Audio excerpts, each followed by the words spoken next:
Question, पहला question है CBI निदेशक, CBI central bureau of investigation, CBI का full form central bureau of investigation, Hindi में केंद्रीय अन्वेषण ब्यूरो, हिंदी में केंद्रीय अन्वेषण ब्यूरो। सीबीआई निदेशक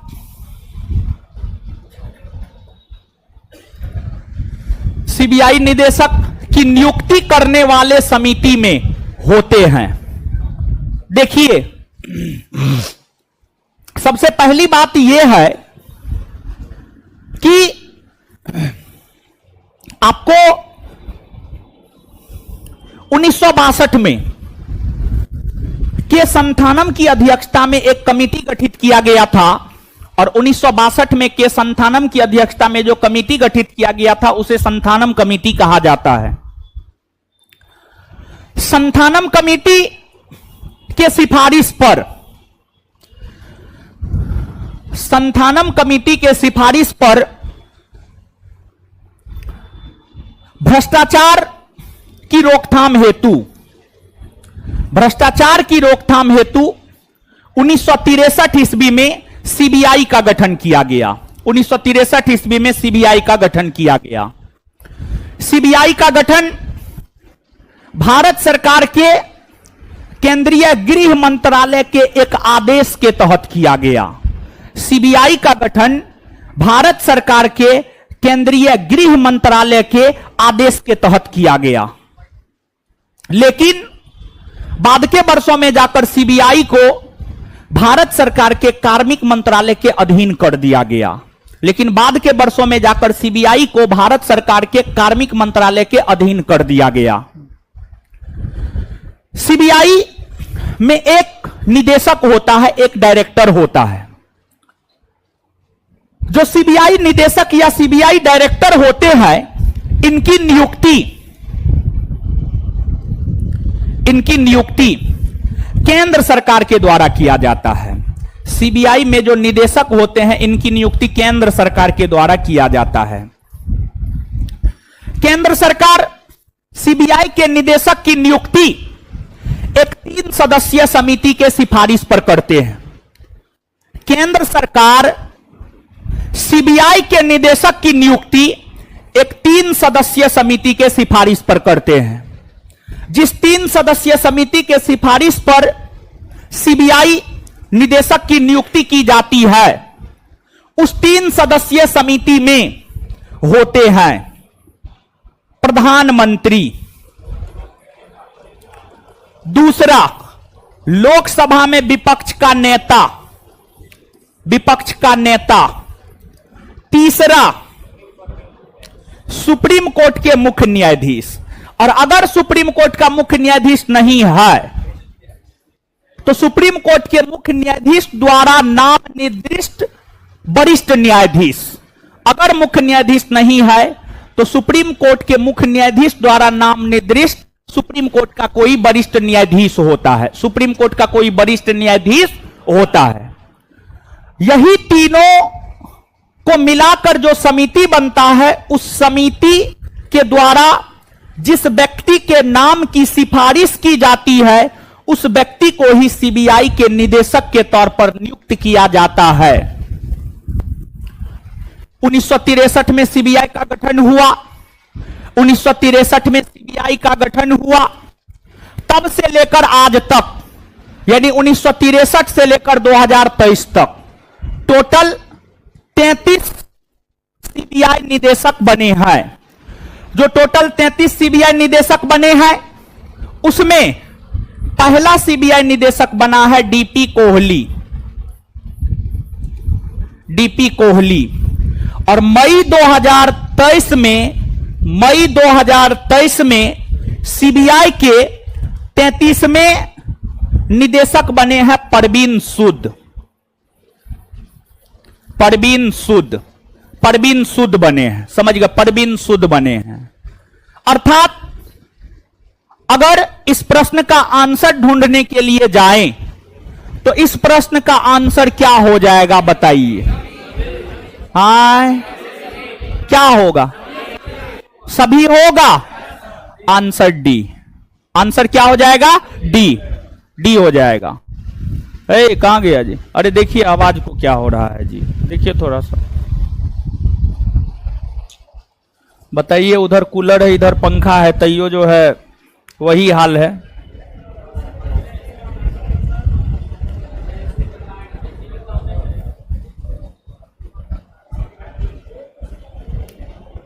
आप लोग तो डरते हैं गर्मी से बा महाराज।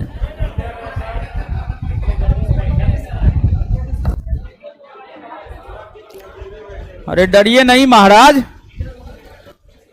जो लिखना है लिख लीजिए। लिख लिए? हाँ चलिए अब आगे बढ़ जाते हैं, ठीक ना? है अगला क्वेश्चन, काफी शानदार क्वेश्चन है अगला क्वेश्चन। सब क्वेश्चन है शानदार है, कौन क्वेश्चन शानदार नहीं, सब बढ़िया। निम्नलिखित कथनों पर विचार कीजिए एवं नीचे दिए गए कूट का प्रयोग कर सही उत्तर चुनिए। पहला, राजा राम मोहन राय का पहला ग्रंथ फारसी भाषा में तोहफातुल मुइद्दीन। ऊपर में क्या हो रहा है? हल्ला कर रहा है, क्या हुआ? आवाज नहीं जा रहा? ओ है देखिए, ओ है तो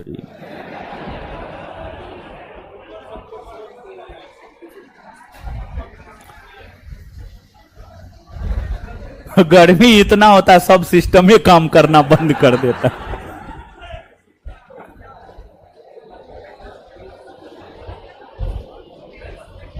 यहां से जाके नहा लीजिएगा आप लोग, समझे?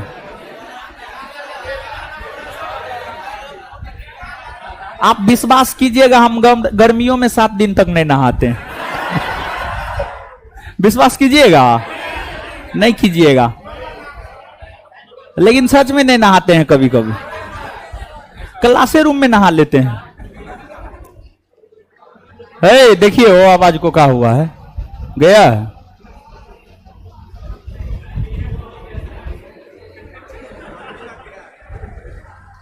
जो आदमी गर्मी में 7 दिन नहीं नहाता वो ठंडी में क्या करता होगा?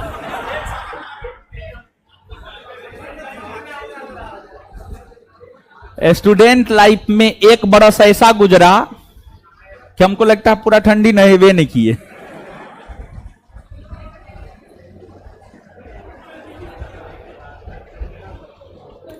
स्टूडेंट लाइफ से मस्त कोई लाइफ नहीं होता है, समझे? मन हुआ पढ़ने का पढ़े, नहीं मन हुआ नहीं पढ़ेंगे, कौन देखने वाला है? अभी बताइए, अभी अगर मन हुआ पढ़ाने का पढ़ाए, नहीं मन हुआ नहीं पढ़ाए, कितना दिन टिकिएगा? मैक्सिमम 1 माह, फिर भाग जाइएगा। क्या हुआ जी? इसको भी एसी चाहिए।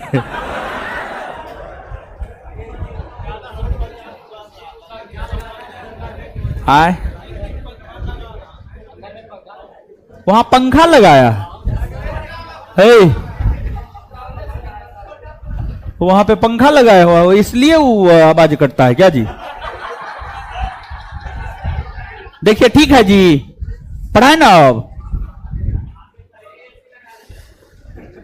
ऊपर वाले लोग आवाज जा रहा है जी। देखिए टोपी वाला, देखिए टोपी वाला, देखिए। ठीक है, ठीक है, चलिए आगे आ जाइए। अब देखिए, राजा राम मोहन राय, बात अगर राजा राम मोहन राय की जाए तो जो हिंदू समाज था, जो हिंदू संस्कृति थी, उसमें जो कुरीतियां फैली हुई थी, उन कुरीतियों की ओर लोगों का ध्यान आकृष्ट करवाया। जैसे हिंदू समाज में बहुदेववाद की प्रथा का प्रचलन हुआ करता था। बहुदेववाद की प्रथा का प्रचलन हुआ करता था। इसका क्या मतलब है?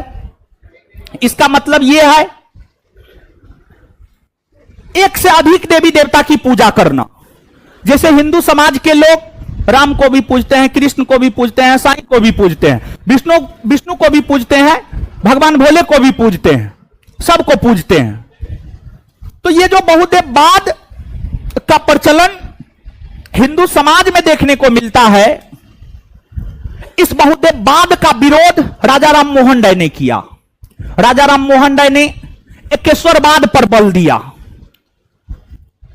और देखिए, राजा राम मोहन राय जो एकेश्वरवाद पर बल दिया है, यह इस्लामी समाज से प्रभावित होकर राजा राम मोहन राय ने एकेश्वरवाद पर बल दिया है। इस्लामी समाज के अंतर्गत सिर्फ एक अल्लाह की इबादत होती है, उसके अलावा किसी की इबादत होती है? नहीं होती है।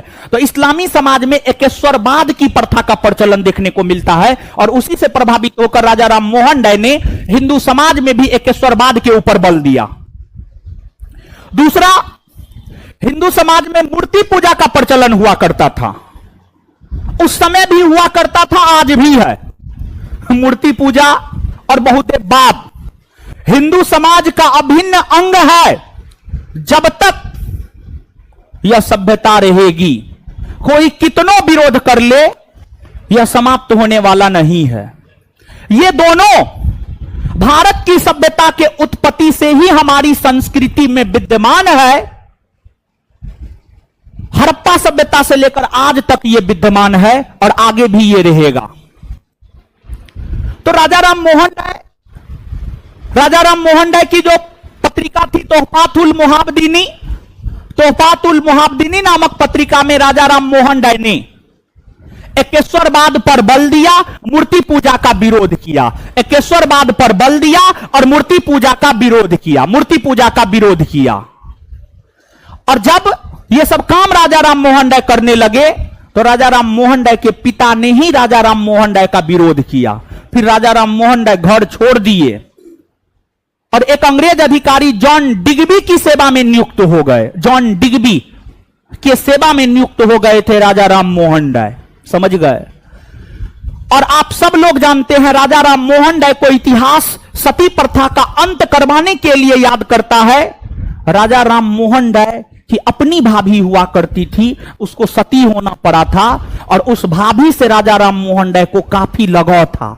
और उसी के बाद राजा राम मोहन राय ने यह सोच लिया था कि हमें इस सती प्रथा जैसी क्रूरतम प्रथा को समाप्त करना है। और तब फिर राजा राम मोहन राय सती प्रथा को समाप्त किए। और राजा राम मोहन राय सती प्रथा को समाप्त करने के लिए ही 1828 ईस्वी में ब्रह्म समाज नामक संगठन की स्थापना किया।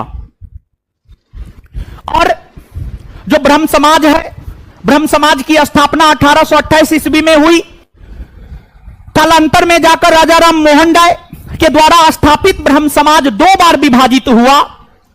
पहली बार ब्रह्म समाज में विभाजन 1866 में हुआ और दूसरी बार ब्रह्म समाज में विभाजन 1878 में हुआ। तो ब्रह्म समाज में पहली बार विभाजन 1866 में और दूसरी बार 1878 में।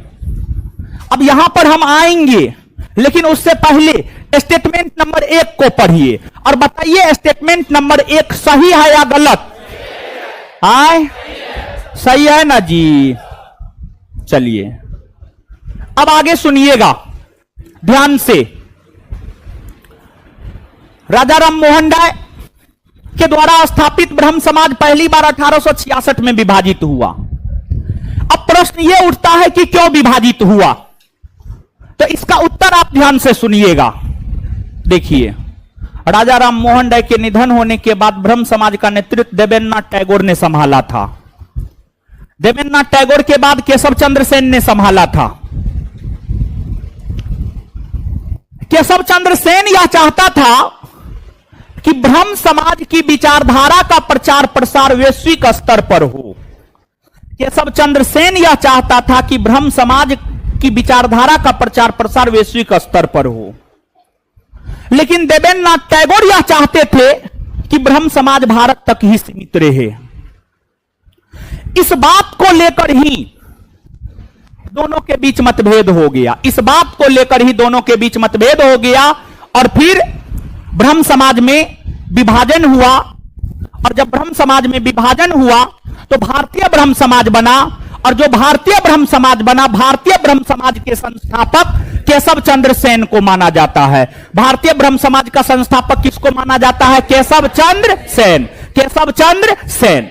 तो जो दूसरा स्टेटमेंट है, भारतीय ब्रह्म समाज के संस्थापक देवेंद्रनाथ टैगोर, सही या गलत? गलत। क्या है? गलत। भारतीय ब्रह्म समाज के संस्थापक है केशव चंद्र सेन।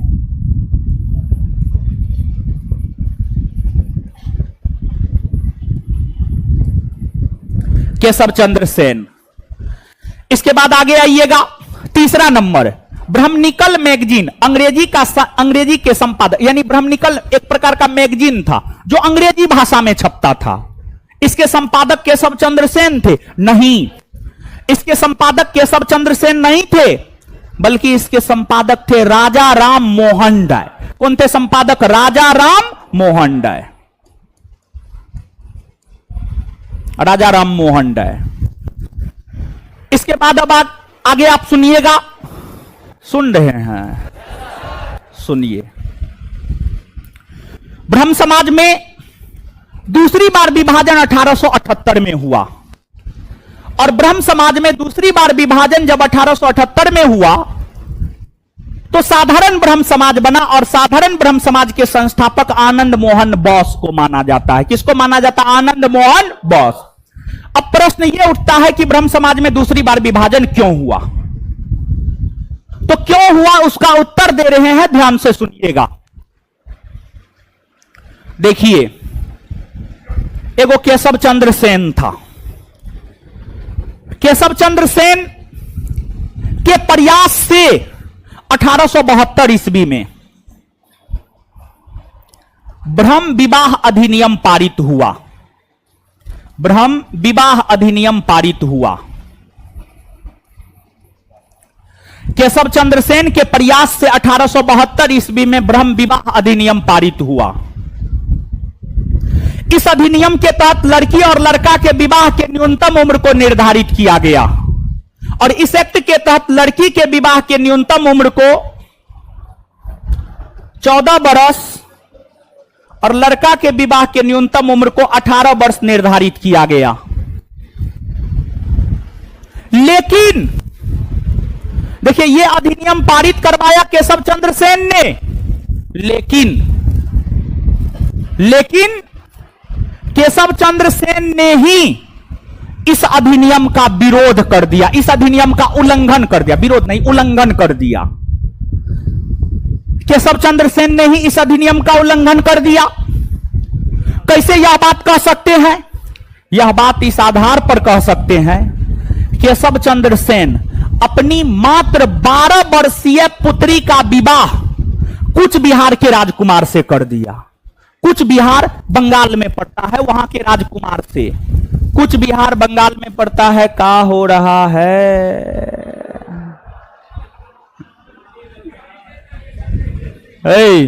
पटक देंगे हम, ज्यादा गुस्सा आएगा, ठीक है? दिमाग खराब। अरे बुलाइए उसको। अरे आवाज बढ़ा करके रखिए, जब आवाज बढ़ा करके रहता है तो ठीक रहता है, तो आवाज बढ़ा के रखिए। इतना दिमाग नहीं है जी, अजीब हाल है, मूर्त की तरफ बैठल रहता बस।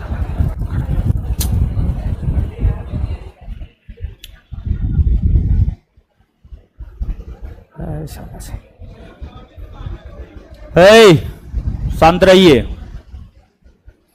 तो जो ब्रह्म विवाह अधिनियम था, इसमें लड़की के विवाह का न्यूनतम उम्र कितना था? 14 वर्ष। कितना वर्ष?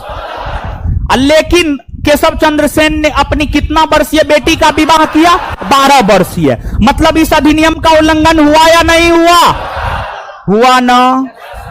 जब केशव चंद्र सेन इस अधिनियम का उल्लंघन किया तो उनके अनुयायियों ने कहा, आप ही पारित करवा रहे हैं, आप ही उल्लंघन करवा रहे हैं, आप ही उल्लंघन कर रहे हैं, तो आपको हम खाक मानने वाले, हम जा रहे हैं अलग अलग ब्रह्म समाज बनाएंगे। और तब जाकर ब्रह्म समाज में दूसरी बार 1878 में विभाजन हुआ और साधारण ब्रह्म समाज बना, जिसके संस्थापक आनंद मोहन बोस को माना जाता। बताइए, चौथा नंबर स्टेटमेंट सही या गलत? आए सही ना? बात समझ में आया? आंसर कौन सा सही है? 1 और 4। नेक्स्ट, इसका आंसर क्या होगा बताइए? हमको पता था 2004 मारिएगा, इसलिए हम पहला ऑप्शन में 2004 दिए, क्योंकि देखिए सबके दिमाग में क्या रहता है जानते हैं? सबके दिमाग में रहता है 2004 में सुनामी आया था ना, 2004 में सुनामी आया था। लेकिन देखिए यहां पर प्रश्न सुनामी से ना है, चक्रवात से रिलेटेड है। सुनामी और चक्रवात में अंतर नहीं होता है, बहुते अंतर होता है, समझ गए? अब आइएगा क्वेश्चन पे। अधोलिखित में से किस वर्ष आए अत्यंत विध्वंसकारी चक्रवात ने भारत के अंतिम गौ धनुषकोडी? भारत का अंतिम गौ धनुषकोडी जो है तमिलनाडु में है, और भारत का पहला गौमाना उत्तराखंड में है। भारत का पहला गौमाना उत्तराखंड में और अंतिम गौ धनुषकोडी तमिलनाडु में है। धनुषकोडी को नेस्तानाबूद कर दिया तथा वहां रहने वाले लगभग 1800 लोगों की जान ले ली। यह चक्रवात आया था 1964 ईस्वी में। कब आया था? 1964 ईस्वी में। नेक्स्ट, भाषाई अल्पसंख्यक अधिकारी का उल्लेख संविधान के किस भाग में है? आप सब लोग, कुछ लोग जवाब तो निश्चित तौर पर देंगे। क्या होगा उत्तर? भाग 17। चलिए ठीक है, जो भी भाग 17 बोल रहे हैं मेरे ख्याल से सही होना चाहिए, सही है, ठीक है। थोड़ा देख लीजिए, आप सब लोग जानते हैं जो भारत का संविधान है, भारत के संविधान को मूलतः कितने भागों में बांटा गया? 22 ना जी, भारत के संविधान को मूलतः बांटा गया है 22 भाग में। कितना भाग में? 22 भाग में। उस 22 भाग में से एक भाग है भाग 15। जो भाग 15 है, भाग 15 में है निर्वाचन आयोग। भाग 15 में क्या है? निर्वाचन आयोग। इसकी चर्चा है अनुच्छेद 324 से अनुच्छेद 329। अनुच्छेद 324 से अनुच्छेद 329। फिर इसके बाद है भारतीय संविधान का भाग 16। भाग 16 की अगर हम लोग बात करें तो भाग 16 में है कुछ वर्गों के लिए विशेष उपबंध। कुछ वर्गों के लिए विशेष उपबंध। कुछ वर्गों शब्द का प्रयोग किसके लिए किया जाता है जानते हैं? कुछ वर्गों शब्द का प्रयोग SC, ST, OBC, Anglo Indian. SC, ST, OBC और एंग्लो इंडियन। एंग्लो इंडियन के लिए इस शब्द का प्रयोग किया जाता है। कुछ वर्गों के लिए विशेष उपबंध।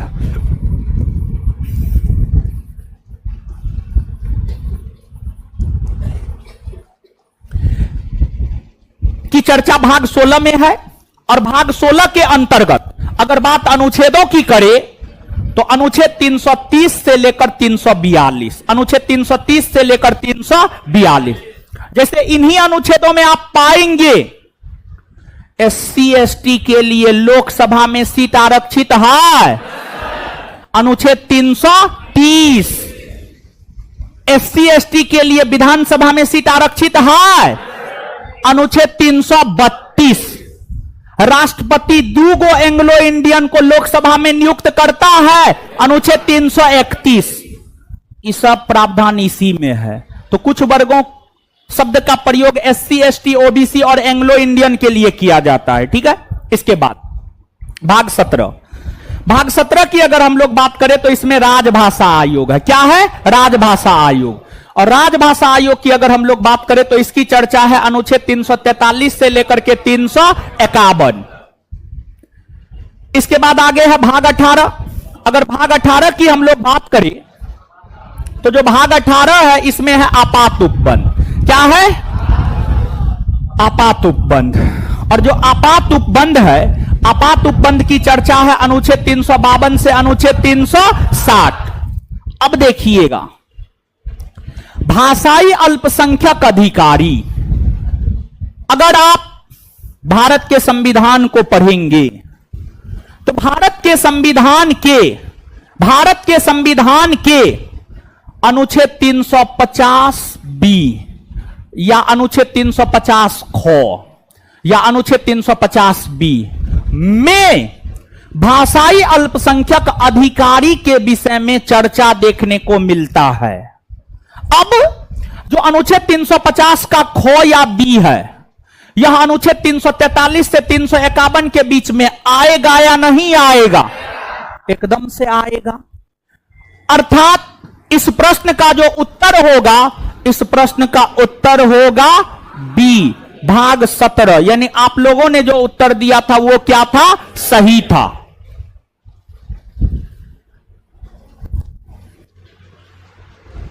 देखिए, इस प्रश्न का उत्तर बताइए तो आप लोग बोलिए,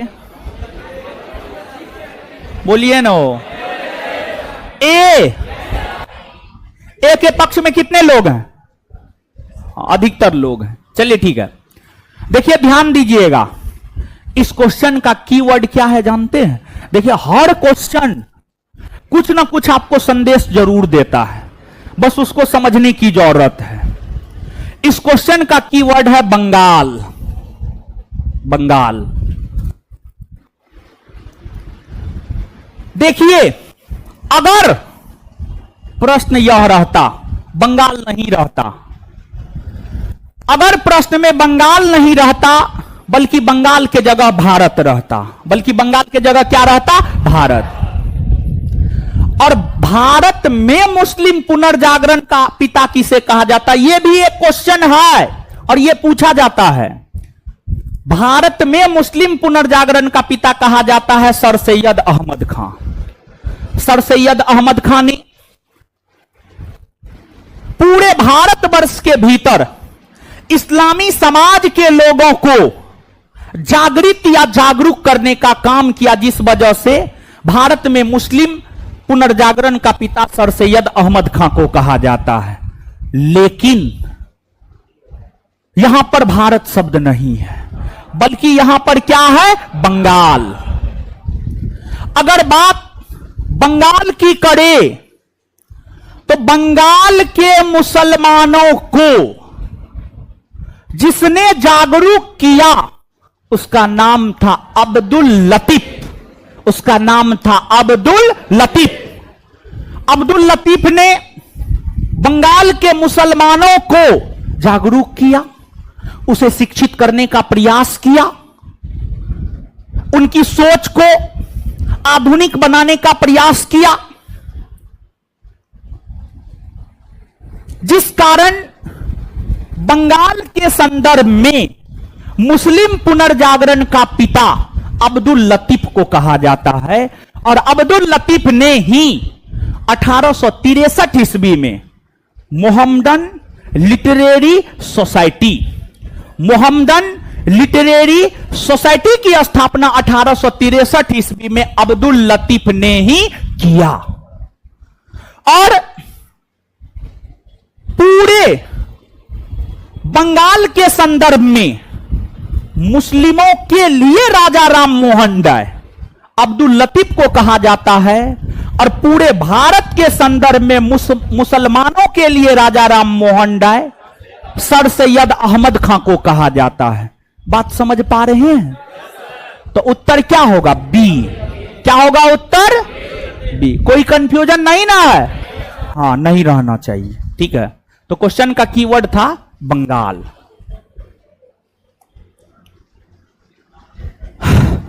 अरावली पर्वत के संदर्भ में गलत उत्तर का चयन करें। गलत, गलत, गलत मतलब गलत कौन है, कौन गलत है? ठीक है। देखिए ध्यान दीजिएगा, अरावली पर्वत, अरावली पर्वत विश्व के प्राचीनतम पर्वतों में से एक है। यह पर्वत मुख्य तौर पर राजस्थान राज्य में फैला हुआ है, लेकिन ऐसा नहीं है कि इसका विस्तार गुजरात में नहीं है या दिल्ली में नहीं है।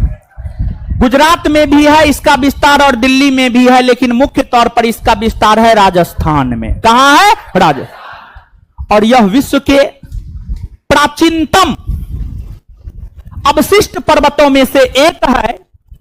और यह जो पर्वत है विश्व के प्राचीनतम अवशिष्ट पर्वतों में से एक है। और यह जो पर्वत है, इस पर्वत की उत्पत्ति प्री कैम्ब्रियन कल्प में हुआ है। इस पर्वत की उत्पत्ति हुई है प्री कैम्ब्रियन कल्प। प्री कैम्ब्रियन कल्प की अगर हम लोग बात करें तो आज से लगभग 470 करोड़ वर्ष पूर्व, आज से लगभग 470 करोड़ वर्ष पूर्व के काल को प्री कैम्ब्रियन काल कहा जाता है। और उसी समय इस पर्वत की उत्पत्ति हुई थी। और इस पर्वत की जो सबसे ऊंची चोटी है, इस पर्वत की सबसे ऊंची चोटी है गुरु शिखर। गुरु शिखर जिसकी ऊंचाई 1722 मीटर है, 1722 मीटर है। और जो गुरु शिखर का इलाका है जैनियों के लिए प्रसिद्ध है, जैन धर्मावलंबी के लोगों के लिए प्रसिद्ध है। समझ गए? इतना पर आपका आंसर क्लियर हो जाएगा। और साथ ही साथ एक बात और आप जानिए कि जो आपको अरावली पर्वत है, देखिए जो अरावली पर्वत है यह पश्चिमी भारत के लिए जलवायु विभाजक के तौर पर काम करता है। जो अरावली पर्वत है यह पश्चिमी भारत के लिए जलवायु विभाजक के तौर पर काम करता है। ऐसा इसलिए कह सकते हैं क्योंकि अरावली पर्वत के पूर्वी भाग में खूब वर्षा होता है, एकदम शानदार मौसम होता है, सब चीज उपजता है। इसके पश्चिमी भाग में वर्षा ना होता है, कुछ नहीं उपजता है, कुछ नहीं उपजता है, मरुस्थलीय भाग है। तो यह जलवायु विभाजक के तौर पर काम करती है। उसी प्रकार से अगर भारत के संदर्भ में देखें कि कौन सा पर्वत जलवायु विभाजक के तौर पर काम करता है, तो भारत के संदर्भ में जलवायु विभाजक के तौर पर काम करता है हिमालय पर्वत। कौन पर्वत? हिमालय पर्वत। हिमालय पर्वत याद रखिएगा। बताइए पहला सही या गलत? दूसरा, तीसरा, चौथा। इसकी औसत आयु 570 मिलियन वर्ष है। ये भी क्या है? सही है। गलत को चुनना था, मतलब आंसर क्या हो जाएगा? सी। नीचे से एक पॉइंट लिखिएगा गुरुजी लोग।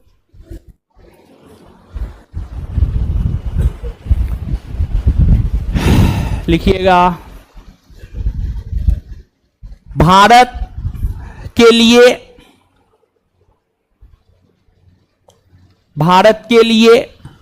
जलवायु विभाजक, भारत के लिए जलवायु विभाजक के तौर पर काम, भारत के लिए जलवायु विभाजक के तौर पर काम हिमालय पर्वत करती है। हिमालय पर्वत करती है। तो वहीं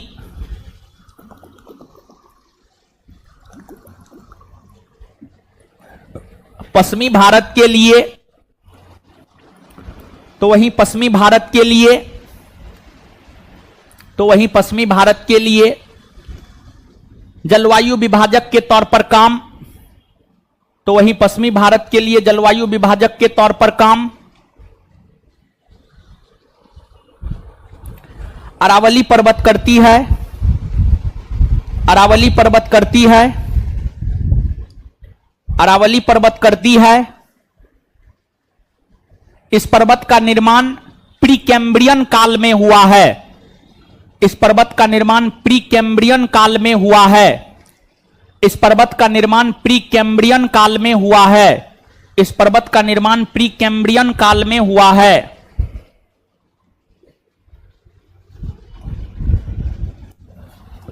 आगे आ जाइएगा। यूएन थेबर आयोग का संबंध है। देखिए जो यूएन थेबर आयोग है अनुसूचित जातियों के कल्याण से संबंधित है और इस आयोग का गठन हुआ है 1960 में। 1960 में इस आयोग का गठन हुआ है और इसका संबंध है अनुसूचित जातियों के कल्याण से। 1890 ईस्वी की बंबई मिल हैंड्स एसोसिएशन भारत में अपने प्रकार की पहली ट्रेड यूनियन थी। इसकी स्थापना की थी एनएम लोखंडे ने। एनएम लोखंडे ने। आगे है, आगे समझिएगा इस प्रश्न को, देखिए ध्यान दीजिएगा, विचार कीजिए। सबसे पहली बात, आपको दो नदियों के बीच का जो क्षेत्र होता है, दो नदियों के बीच के क्षेत्र को हम लोग दोआब कहते हैं। क्या कहते हैं? दोआब। और जानते हैं दोआब वाला जो इलाका होता है बड़ी उपजाऊ होता है, बहुत उपजाऊ होता है। जैसे उत्तर प्रदेश में गंगा यमुना दोआब, ये गंगा है और ये यमुना है।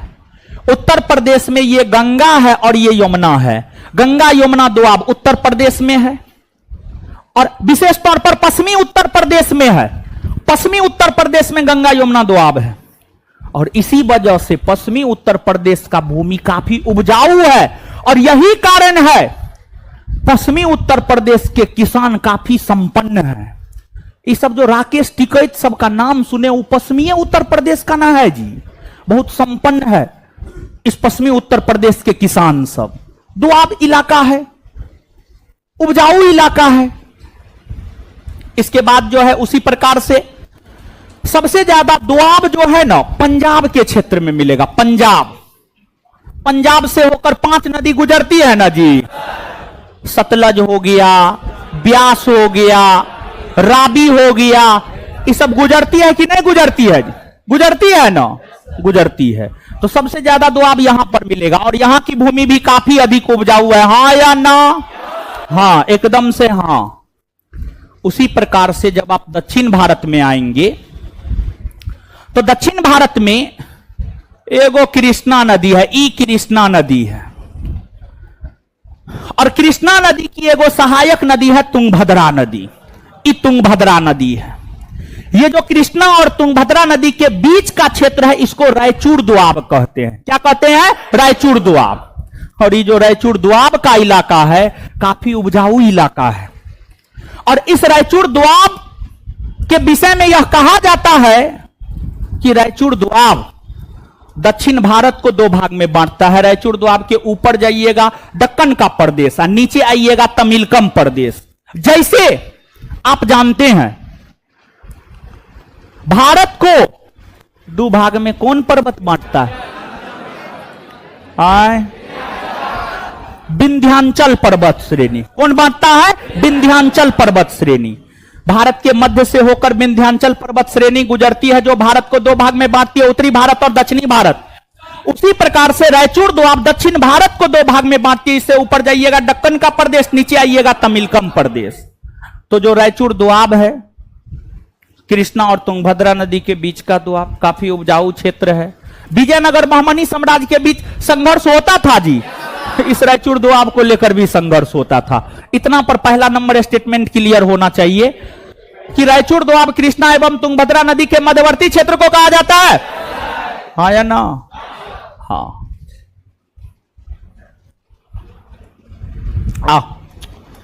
अब आगे आइएगा।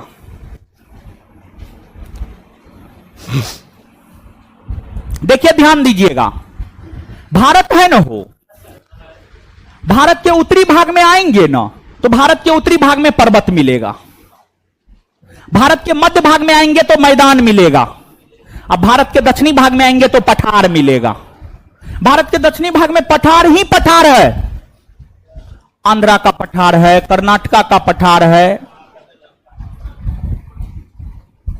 पठार ही पठार आपको देखने को मिलेगा। और इसमें कर्नाटका का पठार कर्नाटक में है और कर्नाटका पठार का जो पश्चिमी भाग है, कर्नाटका पठार का जो पश्चिमी भाग है, ध्यान से सुनिएगा इस बात को आप, कर्नाटका का पठार कर्नाटक में है और इस पठार का जो पश्चिमी भाग है थोड़ा ज्यादा ऊंचा है। कर्नाटका के पठार के पश्चिमी भाग जो थोड़ा ज्यादा ऊंचा है उसको मलनाड कहा जाता है। क्या कहा जाता? मलनाड। क्या कहा जाता? मलनाड। तब दूसरा नंबर स्टेटमेंट सही आया गलत? हाँ। इसके बाद देखिए ध्यान दीजिएगा,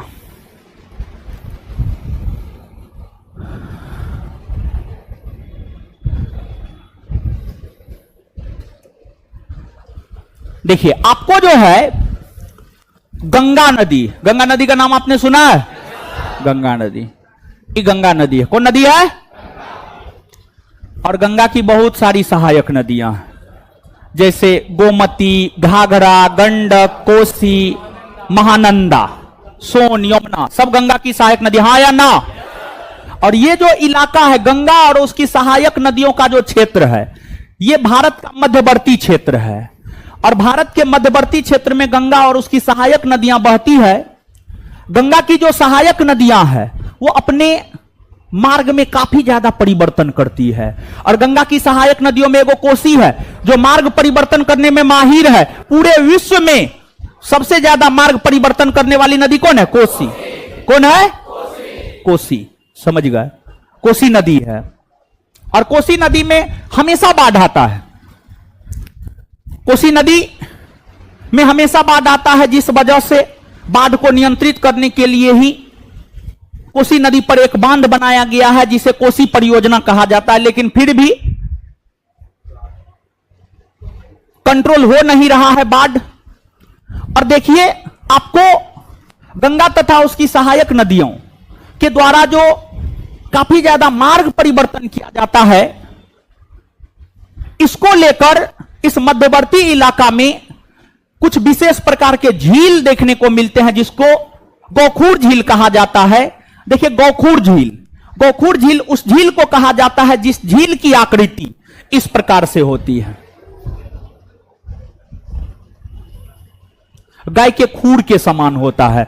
गाय या भैंस या बैल देखे हैं, उसका पैर देखे हैं, इसी प्रकार का लगभग मिलेगा आपको।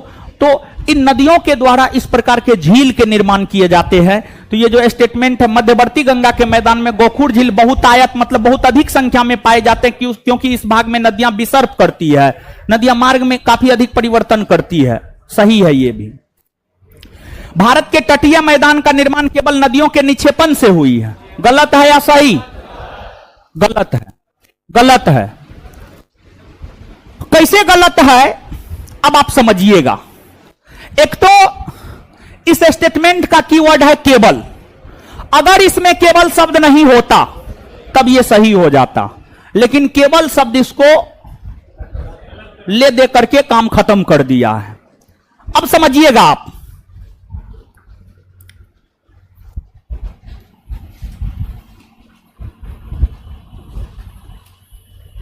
देखिए, भारत है, भारत का दक्षिणी भाग है। भारत के दक्षिणी पश्चिमी भाग में पश्चिमी घाट पर्वत श्रेणी है। ये पश्चिमी घाट पर्वत श्रेणी है, पश्चिमी घाट पर्वत श्रेणी है, पर्वत श्रेणी है। और भारत के दक्षिणी पूर्वी भाग में यह पूर्वी घाट पर्वत श्रेणी है। यह है पूर्वी घाट पर्वत श्रेणी, पूर्वी घाट पर्वत श्रेणी। देखिए, पश्चिमी घाट पर्वत श्रेणी और अरब सागर के बीच, ये अरब सागर का इलाका है, अरब सागर। पश्चिमी घाट पर्वत श्रेणी और अरब सागर के बीच जो मैदानी भाग है, इस मैदानी भाग को ही पश्चिमी तटीय मैदान कहते हैं। पश्चिमी तटीय मैदान कहते हैं, पश्चिमी तटीय मैदान कहते हैं। और पूर्वी घाट और बंगाल की खाड़ी, ये बंगाल की खाड़ी है। पूर्वी घाट और बंगाल की खाड़ी के बीच में जो ये मैदानी भाग है, इसी को पूर्वी तटीय मैदान कहते हैं, पूर्वी तटीय मैदान कहते हैं।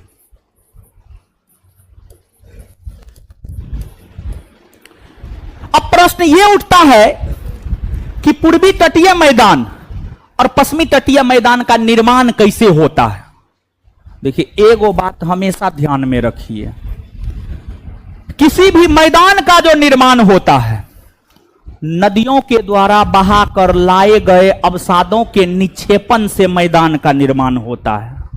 लेकिन सिर्फ मैदान का निर्माण नदियों के द्वारा बहाकर लाए गए अवसादों के निक्षेपण से ही नहीं होता है, बल्कि मैदान का निर्माण और भी कई वजहों से होता है। अगर बात हम लोग करें पश्चिमी तटीय मैदान और पूर्वी तटीय मैदान की, तो पश्चिमी तटीय मैदान और पूर्वी तटीय मैदान का निर्माण नदियों के द्वारा बहाकर लाए गए अवसादों के निक्षेपण से तो हुआ ही हुआ है, साथ ही साथ सागरीय तरंगों के द्वारा किए गए अपर्दन और निक्षेपण से भी, सागरीय भाग है, सागरीय तरंगों के द्वारा किए गए अपर्दन और निक्षेपण से भी पश्चिमी तटीय मैदान और पूर्वी तटीय मैदान का निर्माण हुआ है। ध्यान से इस बात को सुनिएगा। ये जो शब्द का प्रयोग कर रहे हैं ज्योग्राफी भाषा में कर रहे हैं, इसलिए हो सकता है आपको समझ में ना आए, लेकिन समझिएगा। पश्चिमी तटीय मैदान और पूर्वी तटीय मैदान का निर्माण कैसे होता है, इसका उत्तर, पश्चिमी तटीय मैदान और पूर्वी तटीय मैदान का निर्माण नदियों के द्वारा बहाकर लाए गए अवसादों के निक्षेपण तथा सागरीय तरंगों के द्वारा किए गए अपर्दन और निक्षेपण से होता है। और स्टेटमेंट में कह रहा है कि तटीय मैदान का निर्माण केवल नदियों के निक्षेपण से होता है। मतलब गलत हुआ या नहीं हुआ? हुआ। आंसर हो जाएगा कौन कौन सही है, 1, 2 और 3। नीचे से एक लाइन लिखिएगा तो, भारत के तटीय मैदान का निर्माण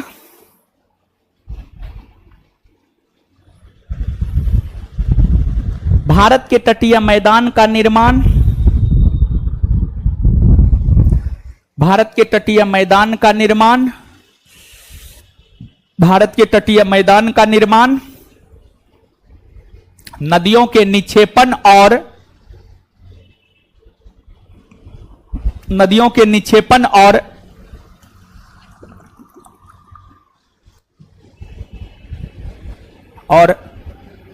सागरीय तरंगों के अपर्दन और निक्षेपण और सागरीय तरंगों के अपर्दन और निक्षेपण सागरीय तरंगों के अपर्दन और निक्षेपण से होता है।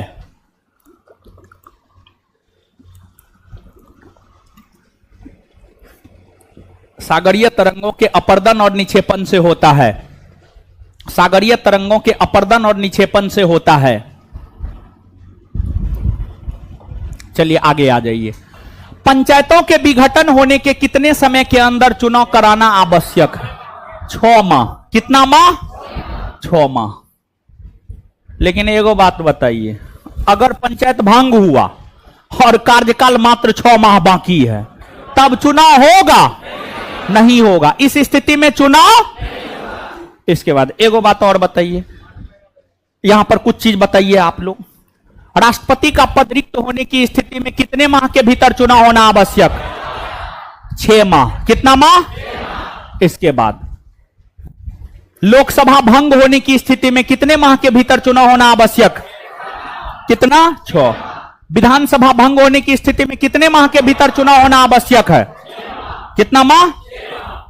6 माह। समझ गए? देखिए, इस क्वेश्चन को पहले हम समझाते हैं, तब पढ़ेंगे। आप जानते होंगे मध्यकालीन भारतीय इतिहास में एक मुगल साम्राज्य था। जानते हैं? जानते हैं ना? हाँ। मध्यकालीन भारतीय इतिहास में एक मुगल साम्राज्य था। बात अगर मुगल साम्राज्य की करे, मुगल साम्राज्य का संस्थापक बाबर, बाबर के बाद हुमायूं शासक बना, हुमायूं के बाद अकबर। अकबर को मुगल साम्राज्य का वास्तविक संस्थापक कहा जाता है। अकबर को मुगल साम्राज्य का वास्तविक संस्थापक कहा जाता है। हे, वहां पे आप सो रहे हैं महाराज, इतना गर्मी, आपको नींद कैसे आ जाता है? आजकल एगो गाना आया है, बड़ी बजते हुए बड़ी सुनते हैं बजते हुए। अरे हम सुने ना है बढ़िया से, लेकिन सबके होंठ पे देखते हैं आजकल। अरे नया जो मूवी आया है एगो,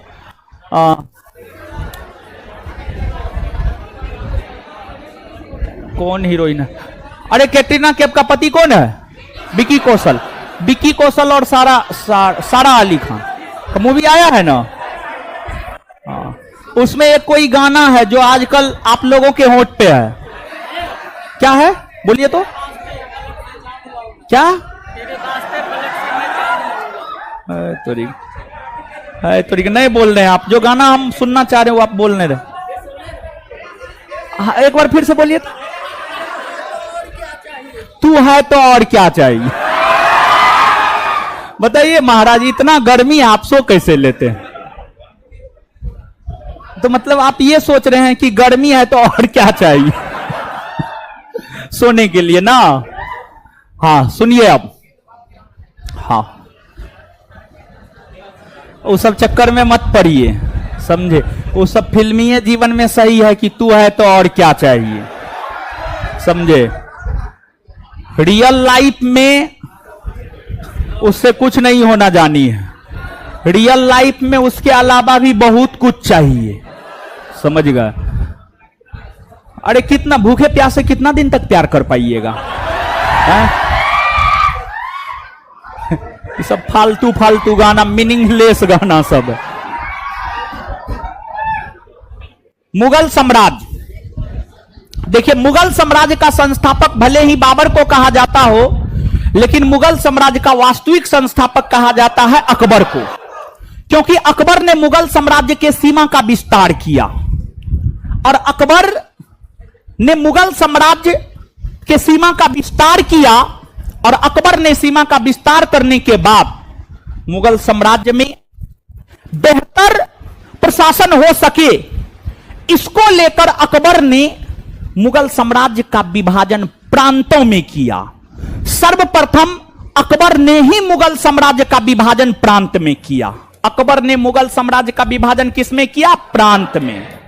प्रांत यानी राज्य में किया या सूबा में किया। प्रांत कहिए, राज्य कहिए या सूबा कहिए, सब एक बात है, सब एक बात है। अकबर जब मुगल साम्राज्य का विभाजन प्रांतों में किया तो उस समय प्रांतों की संख्या 12, लेकिन अकबर के समय ही प्रांतों की संख्या 12 से बढ़कर 15 हो गया। 15 हो गया। तो अकबर ने प्रशासनिक व्यवस्था को बेहतर बनाने के लिए मुगल साम्राज्य का विभाजन प्रांत यानी राज्य में किया। लेकिन जानते हैं, ये जो राज्य था या प्रांत या सूबा था, ये जो है लोगों का शोषण करने लगा, राज्य। दूसरी बात, एक बात यह है कि राज्य लोगों का शोषण करने लगा, और दूसरी बात, जो मुगल प्रशासनिक पदाधिकारी लोगों का शोषण करता था ना, उसको यह सुरक्षा भी देता था। उसके लिए राज्य सुरक्षा कवच के तौर पर काम करता था। आप समझ रहे हैं कुछ? तो बताइए, तो मुगल साम्राज्य का विभाजन प्रांत यानी राज्य में किसने किया? और राज्य मुगल काल में लोगों का शोषण करता था, और मुगल काल में जो प्रशासनिक अधिकारी लोगों का शोषण करता था, उसके लिए राज्य सुरक्षा के तौर पर काम करता था। ये बात समझ में आया? अब आइए क्वेश्चन को पढ़ते हैं। क्वेश्चन यही कह रहा है, जो बात अभी हम आपको समझाए हैं ना, क्वेश्चन यही कह रहा है। पढ़ देते हैं, फिर एक बार और बोल देंगे। मुगल राज्य के स्वरूप को देखते हुए, मुगल राज्य के स्वरूप को देखते हुए इनमें से किस विद्वान ने यह तर्क दिया कि मुगल भारत में राज्य की अनूठी विशेषता, राज्य की अनूठी विशेषता यह थी कि इसने शोषक वर्गों के लिए केवल संरक्षात्मक भुजा के रूप में ही भूमिका नहीं निभाई, बल्कि यह स्वयं शोषण का प्रमुख जरिया या साधन था। समझ में आ रहा है? मतलब जो अकबर मुगल साम्राज्य को राज्य में विभाजित किया, वो राज्य स्वयं तो शोषण करबे करता था, और जो शोषण करता था उसको सुरक्षा भी देता था। समझ में आया कुछ? ये स्टेटमेंट मुगल राज्य को लेकर जिस इतिहासकार ने दिया है, वो इतिहासकार अभी जीवित है मेरे ख्याल से। नाम है इरफान हबीब। बहुत बड़े इतिहासकार है इरफान हबीब। इरफान हबीब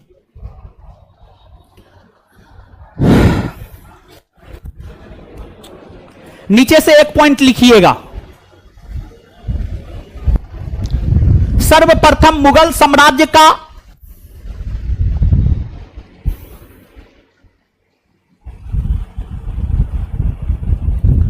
सर्वप्रथम मुगल साम्राज्य का प्रांतों में विभाजन,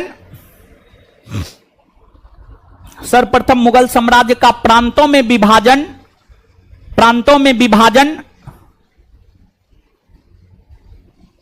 अकबर ने किया। अकबर ने किया ताकि प्रशासनिक व्यवस्था सुदृढ़ हो सके,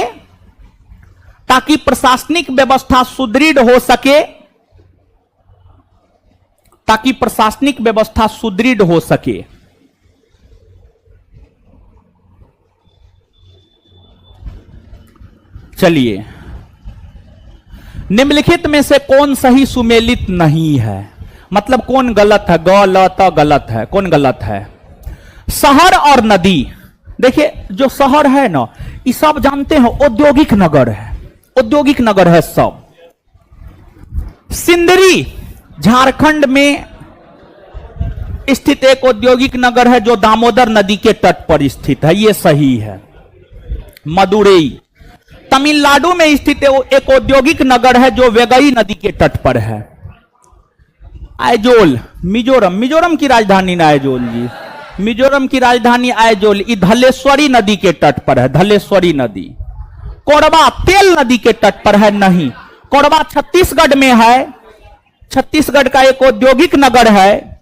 यह तेल नदी के तट पर नहीं है, बल्कि यह हंसदेव नदी के तट पर है, हंसदेव नदी के तट पर है, हंसदेव नदी के तट पर है। यही सुमेलित नहीं है, अर्थात 12 का उत्तर हो जाएगा डी। 12 का उत्तर क्या हो जाएगा? डी।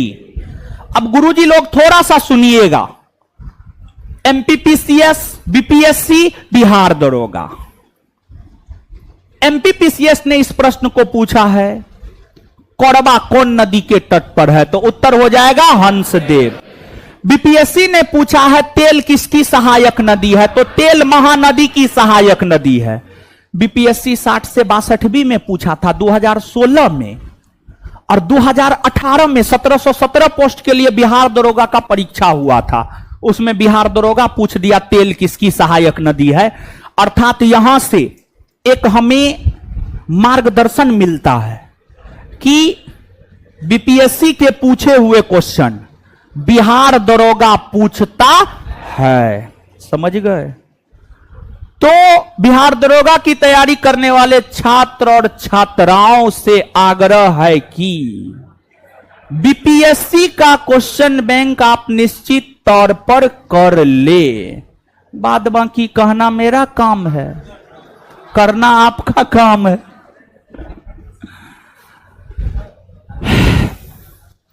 चलिए आगे, उच्च न्यायालय के न्यायाधीशों का स्थानांतरण किसके द्वारा किया जाता है? आप सब लोग जानते हैं। देखिए, ध्यान दीजिएगा, उच्च न्यायालय के न्यायाधीशों का स्थानांतरण यानी ट्रांसफर के विषय में अगर आपको जानना है तो इसके लिए आपको अनुच्छेद 222 को पढ़ना होगा। अनुच्छेद 222, जब आप अनुच्छेद 222 को पढ़ते हैं तो अनुच्छेद 222 हमें यह जानकारी देता है कि उच्च न्यायालय के न्यायाधीशों का स्थानांतरण भारत के राष्ट्रपति के द्वारा किया जाता है। किसके द्वारा? भारत के राष्ट्रपति। चलिए, क्वेश्चन का आंसर तो क्लियर हो गया, लेकिन थोड़ा सा आप सुनिएगा, ठीक है? थोड़ा सा बताते हैं। क्या बताते हैं? हां, सुनिए आप, भारत में हाईकोर्ट क्या गो है? वो 25 गो है ना, हो 25 गो हाईकोर्ट है। Patna high court, Prayagraj high court, Mumbai high court, Kolkata high court, इत्यादि इत्यादि। देखिए, पटना हाईकोर्ट के न्यायाधीश को अगर पटना हाईकोर्ट से हटाकर मुंबई हाईकोर्ट भेजना है तो ये काम भारत के राष्ट्रपति करते हैं, इसमें कोई शक नहीं है। लेकिन राष्ट्रपति ये काम अपनी मर्जी से नहीं करते हैं, बल्कि राष्ट्रपति एक हाईकोर्ट के न्यायाधीश को एक हाईकोर्ट से ट्रांसफर कर दूसरे हाईकोर्ट में जो भेजता है, इसके लिए राष्ट्रपति परामर्श लेता है, सलाह लेता है। तो अब प्रश्न यह उठता है कि राष्ट्रपति यह काम करने को लेकर परामर्श किससे लेता है? परामर्श किससे लेता है? तो पहली बात, राष्ट्रपति भारत के सुप्रीम कोर्ट के मुख्य न्यायाधीश से परामर्श लेता है। दूसरी बात, सुप्रीम कोर्ट का जो कॉलेजियम होता है उससे परामर्श लेता है। तीसरी बात, जिस हाईकोर्ट के न्यायाधीश को ट्रांसफर करना है उस हाईकोर्ट के मुख्य न्यायाधीश से परामर्श लेता है। पटना हाईकोर्ट के न्यायाधीश को ट्रांसफर करना है तो पटना हाईकोर्ट के मुख्य न्यायाधीश से परामर्श लेंगे, और यहां से हटाकर मुंबई हाईकोर्ट भेजना है तो मुंबई हाईकोर्ट के मुख्य न्यायाधीश से भी परामर्श लेंगे। अर्थात राष्ट्रपति एक हाईकोर्ट के न्यायाधीश को एक हाईकोर्ट से दूसरे हाईकोर्ट भेजने के लिए राष्ट्रपति का परामर्श, कॉलेजियम का परामर्श, जिस हाईकोर्ट का वह वर्तमान में न्यायाधीश है उस हाईकोर्ट के मुख्य न्यायाधीश का परामर्श, जिस हाईकोर्ट में उसको भेजा जाना है उस हाईकोर्ट के मुख्य न्यायाधीश का परामर्श, इतने लोगों का परामर्श राष्ट्रपति लेते हैं और तब जाकर के ट्रांसफर होता है, अदरवाइज नहीं होता है। सबकी सहमति आवश्यक है। क्लियर?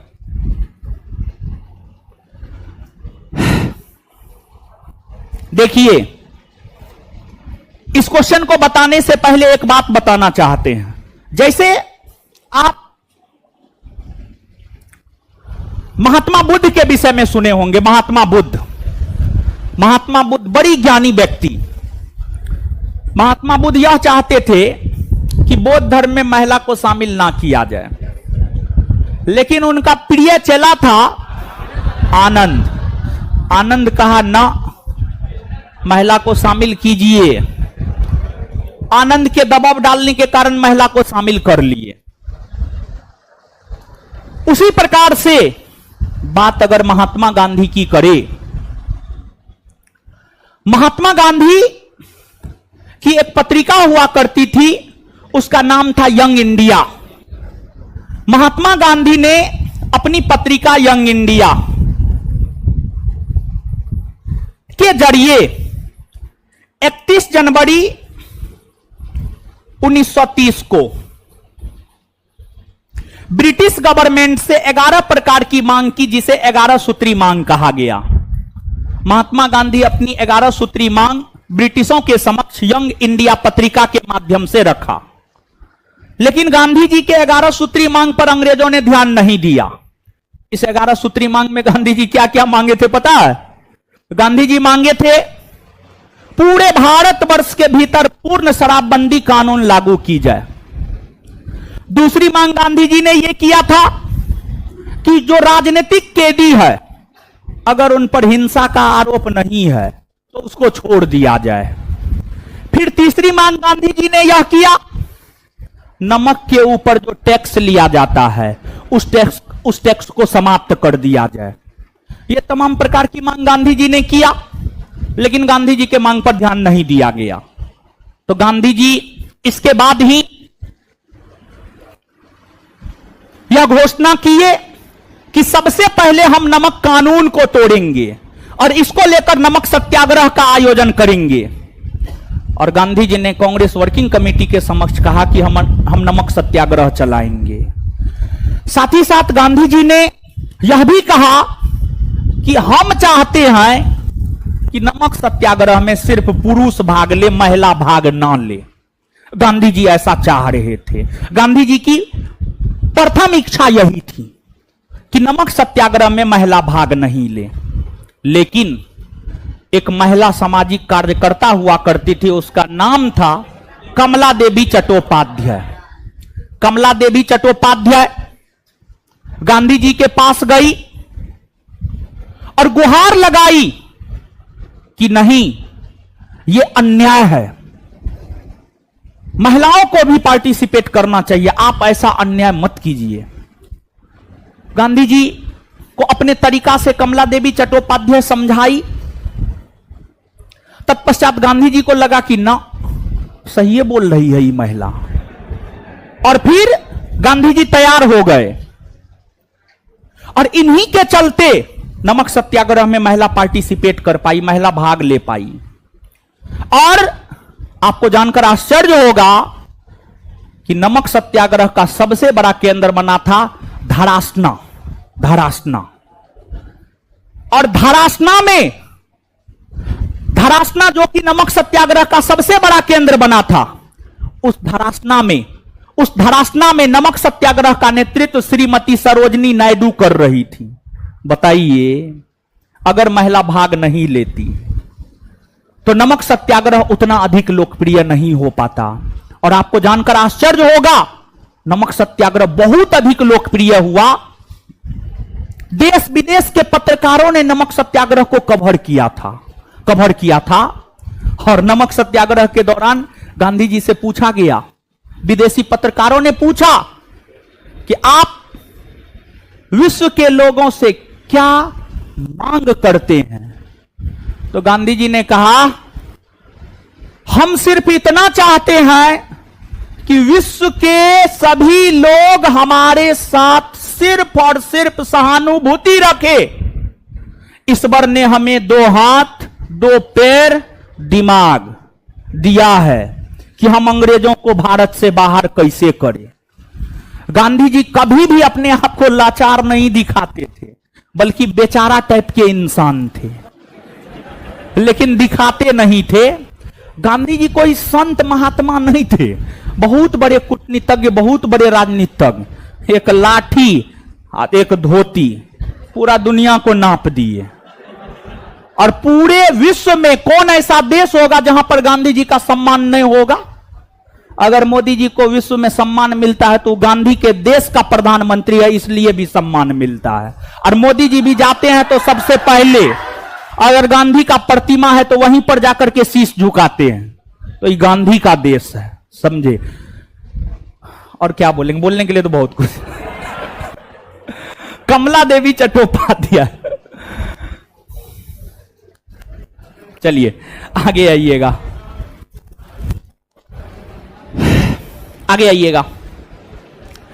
भारत के उत्तर पश्चिमी भाग यानी राजस्थान, भारत के उत्तरी पश्चिमी भाग में तो राजस्थान है, ये है कि ना है? वो है में बहुत कम वर्षा होती है।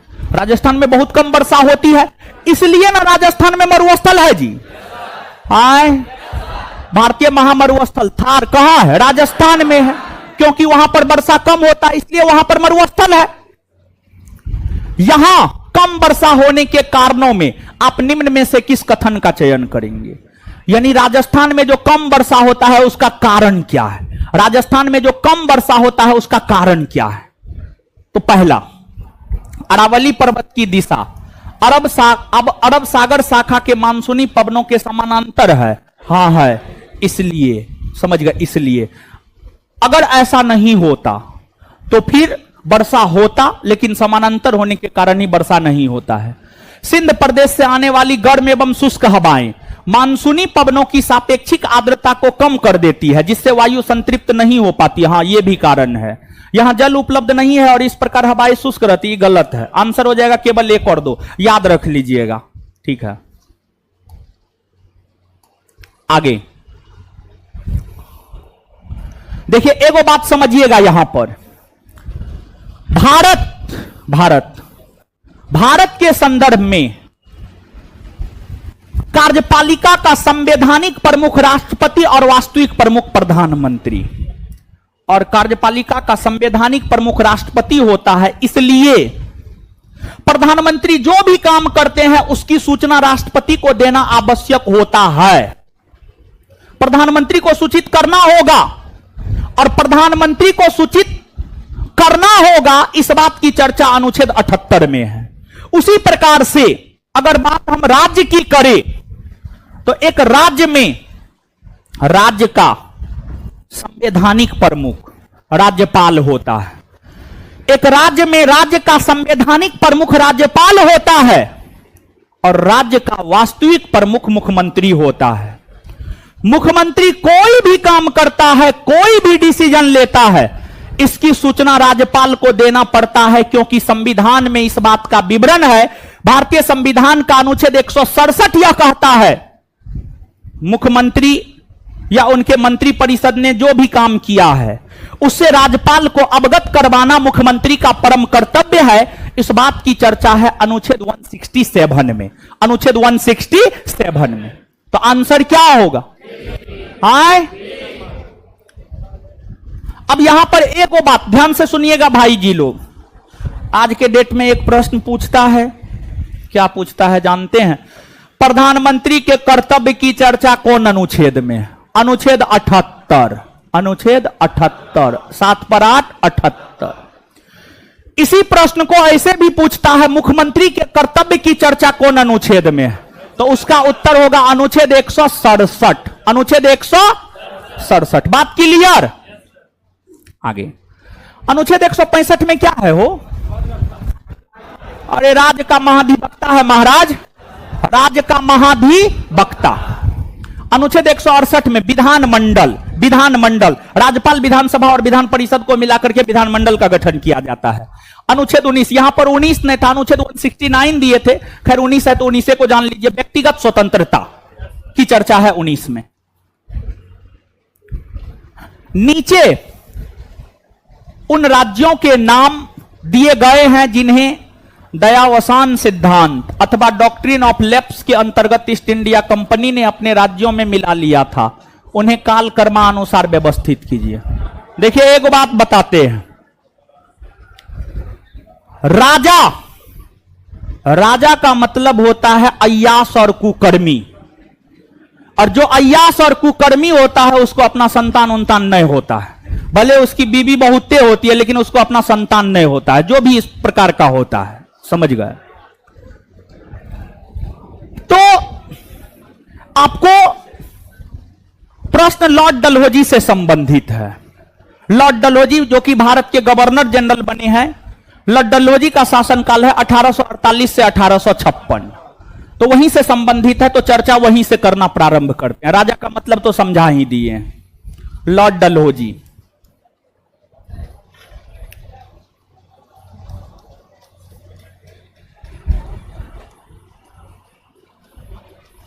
लॉर्ड डलहौजी, लॉर्ड डलहौजी को जब भारत का गवर्नर जनरल बनाकर भेजा जा रहा था तो लॉर्ड डलहौजी को कहा गया था कि आप भारत जाइए और भारत में जितना अधिक से अधिक हो सकता है ब्रिटिश साम्राज्य का विस्तार कीजिए, क्योंकि आपके बाद फिर भारत में ब्रिटिश साम्राज्य के विस्तारवादी नीति का परित्याग कर दिया जाएगा।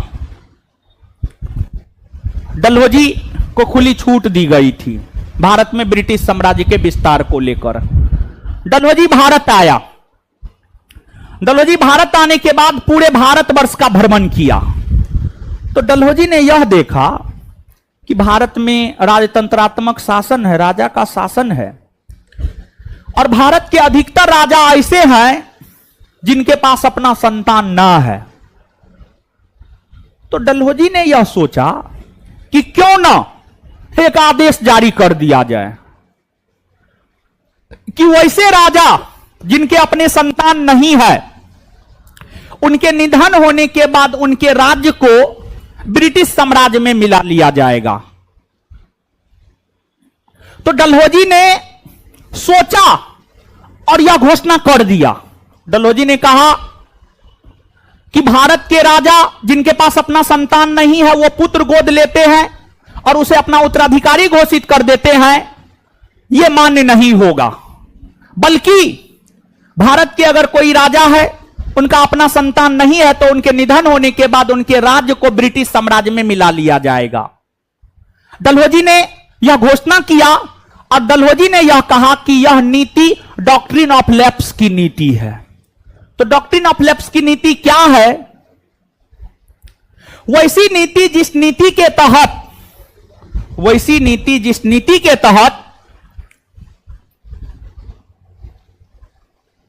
देशी रियासत के राजे महाराजे के निधन होने के बाद उन्हें पुत्र गोद लेने का अधिकार नहीं था, बल्कि उनके निधन होने के बाद उनके राज्य को ब्रिटिश साम्राज्य में मिला लिया जाना था। उसी को डॉक्ट्रिन ऑफ लैप्स या राजहड़प नीति या अपहरण की नीति कहते हैं। इस अपहरण की नीति का सूत्रपात लॉर्ड डलहौजी ने किया। इस अपहरण की नीति का पहला शिकार बना था सतारा। सतारा महाराष्ट्र में पड़ता है। सतारा को 1848 में मिलाया गया। संबलपुर ओडिशा में पड़ता है, इसे 1849 में मिलाया गया। झांसी उत्तर प्रदेश में पड़ता है, इसे 1853 में मिलाया गया। नागपुर महाराष्ट्र में पड़ता है, इसे 1854 में मिलाया गया।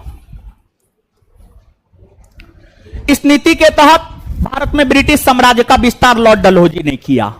लेकिन लॉर्ड डलहौजी के बाद भारत के अगले गवर्नर जनरल बने लॉर्ड कैनिंग।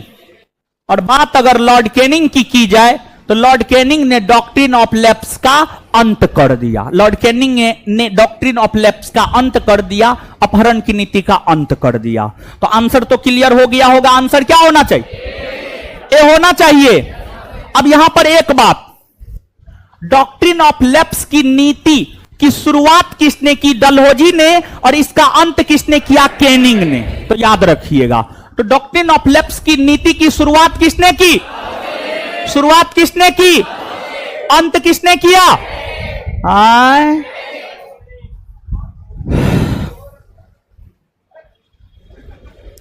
सस्य गहनता के संबंध में सही विकल्प का चयन कीजिए। बड़ी जोत की अपेक्षा छोटी जोत के खेतों की सस्य गहनता कम होती है। हाँ, बड़ी जोत की अपेक्षा छोटी जोत के खेतों की सस्य गहनता कम होती है। सस्य गहनता समझते हैं जी? सुनिए ना महाराज, नहीं समझ मारेंगे, मुंह तोड़ देंगे। यहां पर मैक्सिमम किसान का बेटा होंगे, सस्य गहनता नहीं समझते हैं। देखिए, खेत है आप लोग के पास, होगा, आप देखते होंगे आपके पिताजी किसी खेत में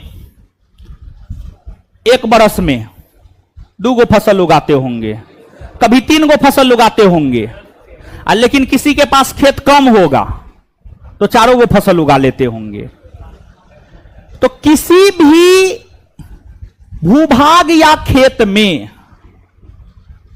एक वर्ष में जितनी अधिक फसल उगाई जाती है, जितनी फसल उगाई जाती है, वह उस खेत की सस्य गहनता होती है। अगर किसी खेत में एक वर्ष में 1 गो फसल उगाया गया तो उसकी सस्य गहनता 1। अगर 2 गो फसल उगाया गया तो उसकी सस्य गहनता 2। अगर 3 गो फसल उगाया गया तो उसकी सस्य गहनता 3। भारत के भीतर सबसे अधिक सस्य गहनता वाला राज्य पंजाब है। पंजाब में एक वर्ष में पंजाब के किसी भी खेत में लगभग 4 से 5 फसल उगाया जाता है। बिहार की अगर आप बात करेंगे तो बिहार की सस्य गहनता है 2 से 3। 2 से 3। और पंजाब की सस्य गहनता इसलिए ज्यादा है क्योंकि वहां पर बड़े आकार के खेत ज्यादा है। कोई पंजाब गए हैं घूमने के लिए? नहीं गए? बड़ा आकार का खेत सब है या ना है? है। हाँ हाँ हाँ हाँ, समझिए। आगे आइए। न्यायिक सक्रियता शब्द को सर्वप्रथम किसने प्रयुक्त किया था? देखिए, ध्यान दीजिएगा। न्यायिक सक्रियता का अर्थ क्या होता है इसको बताएंगे, लेकिन उससे पहले समझिए।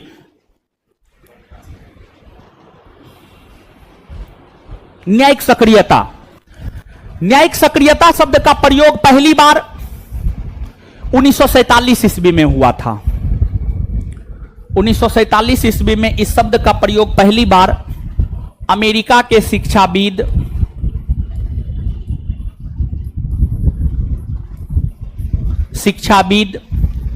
आर्थर होलिंगसर जूनियर ने किया था। आर्थर होलिंगसर जूनियर ने किया था। क्लियर? अब देखिए, अगर भारत की बात करें तो भारत में न्यायिक सक्रियता शब्द का प्रयोग पहली बार 1970 के दशक में किया गया था। और 1970 के दशक में इस शब्द का प्रयोग पहली बार कृष्णमूर्ति अय्यर, न्यायमूर्ति कृष्णमूर्ति अय्यर, पीएन भगवती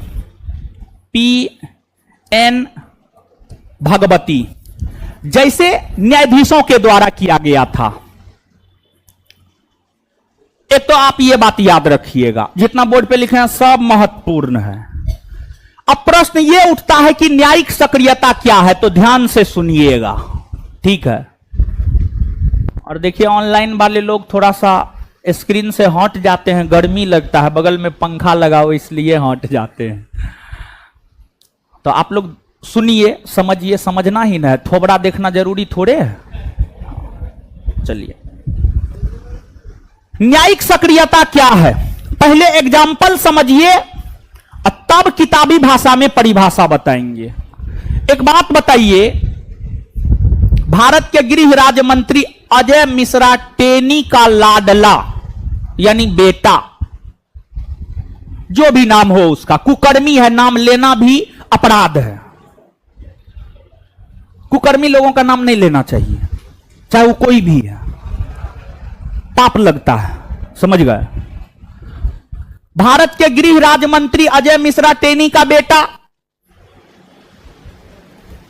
अपना गाड़ी निर्दोष किसान पर चढ़ा दिया, निर्दोष किसान मारा गया।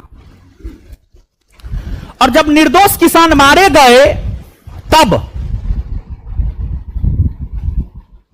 उस किसान के मारे जाने के बाद कोई भी व्यक्ति सुप्रीम कोर्ट या हाई कोर्ट में केस दर्ज नहीं किया, सुप्रीम कोर्ट या हाई कोर्ट में केस दर्ज नहीं किया, बल्कि सुप्रीम कोर्ट को वीडियो के माध्यम से, सोशल मीडिया के माध्यम से, अखबार के माध्यम से पता चला, तो सुप्रीम कोर्ट स्वयं संज्ञान लिया और उस मामला पर सुनवाई किया और उस कुकर्मी को जेल के भीतर ठेल दिया। यह न्यायिक सक्रियता के उदाहरण है, मतलब जो हमारी न्यायपालिका है वह सक्रिय है, हमारी न्यायपालिका सक्रिय है, यह उदाहरण है। अब इसका परिभाषा समझिएगा। आप सब लोग जानते हैं सरकार के कितने अंग? 3। सरकार के कितने अंग? 3। कार्यपालिका,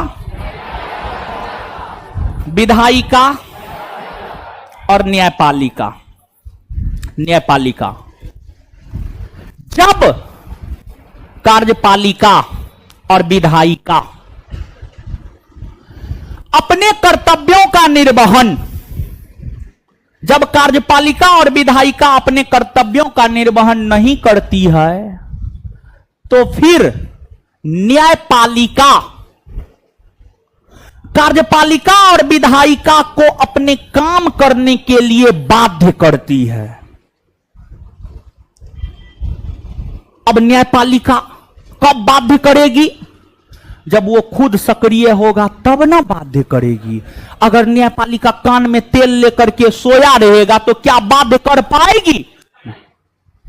तो न्यायिक सक्रियता का अर्थ यह होता है, न्यायिक सक्रियता का मतलब यह होता है कि जब न्यायपालिका कार्यपालिका और विधायिका को अपने काम करने के लिए बाध्य करती है, इसी को न्यायिक सक्रियता कहा जाता है।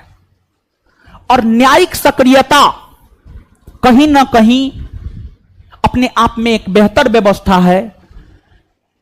यह सबसे पहले अमेरिका में आया और अमेरिका का अनुसरण करते हुए भारत में भी इसे लागू किया गया है, समझ गए। और भारत में न्यायिक सक्रियता लागू है। यही कारण है कि सुप्रीम कोर्ट अजय मिश्रा टेनी के बेटा को, अजय मिश्रा टेनी के बेटा के मामला को स्वतः संज्ञान लेते हुए उन्हें जेल में ठूस दिया या जेल में डाल दिया। जो उसके लिए कोई भी शब्द का प्रयोग करिए, वो छोटा शब्द है मेरे अनुसार, समझ गए। अब आप क्या सोचते हैं वो आपकी विचारधारा है, आपकी मानसिकता है। हम तो बहुत गलत सोचते हैं उसके विषय में। आपके सोच से हमको खाक फर्क नहीं पड़ता है इस सब मामला में स्पेशली, समझे। विचार कीजिए, हाँ विचार कीजिए। हाँ सुनिए, प्रश्न जो है दो चीज से रिलेटेड है, एक कांग्रेस के स्थापना से, दूसरा इंडियन सिविल सर्विसेज से, आईसीएस से। अब ध्यान से सुनिएगा। सबसे पहले कांग्रेस के संदर्भ में आप जान लीजिए। कांग्रेस एक राजनीतिक संगठन थी और कांग्रेस नामक राजनीतिक संगठन की स्थापना 28 दिसंबर 1885 को हुआ था। 28 दिसंबर 1885 को कांग्रेस नामक राजनीतिक संगठन की स्थापना मुंबई में हुई थी। कहां हुई थी? मुंबई में।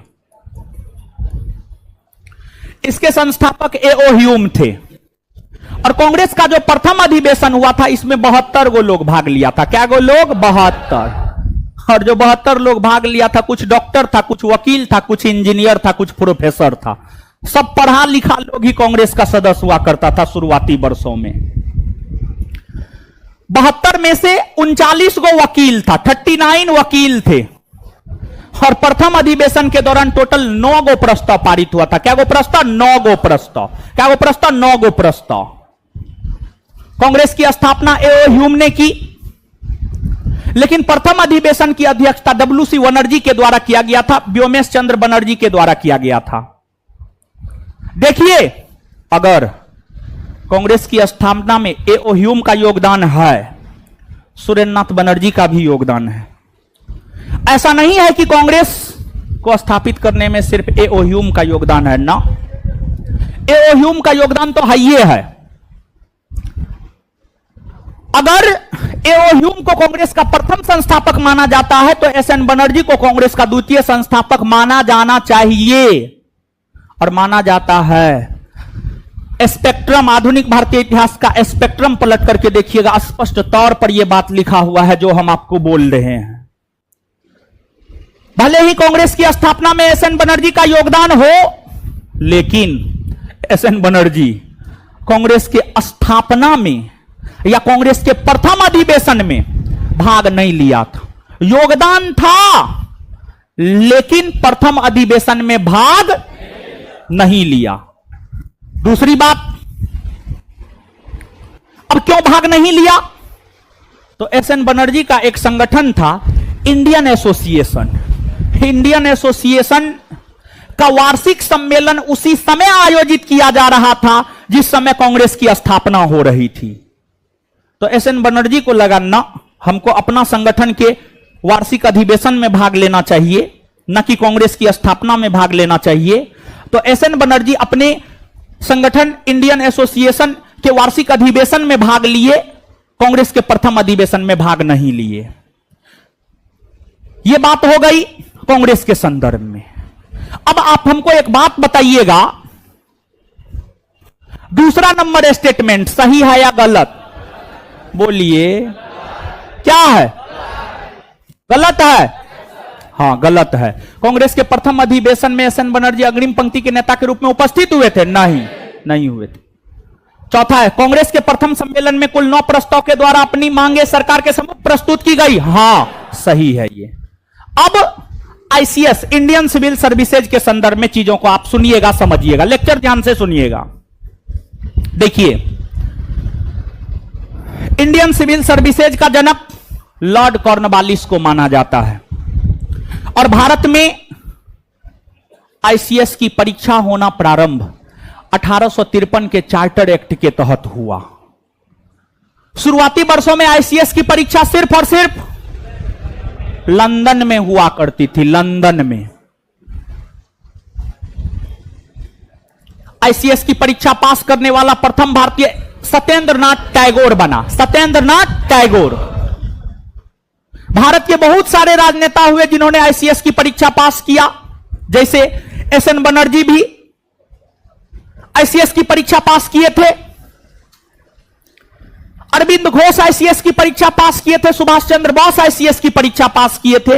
ये प्रमुख राजनेता है जो आईसीएस की परीक्षा पास किए थे।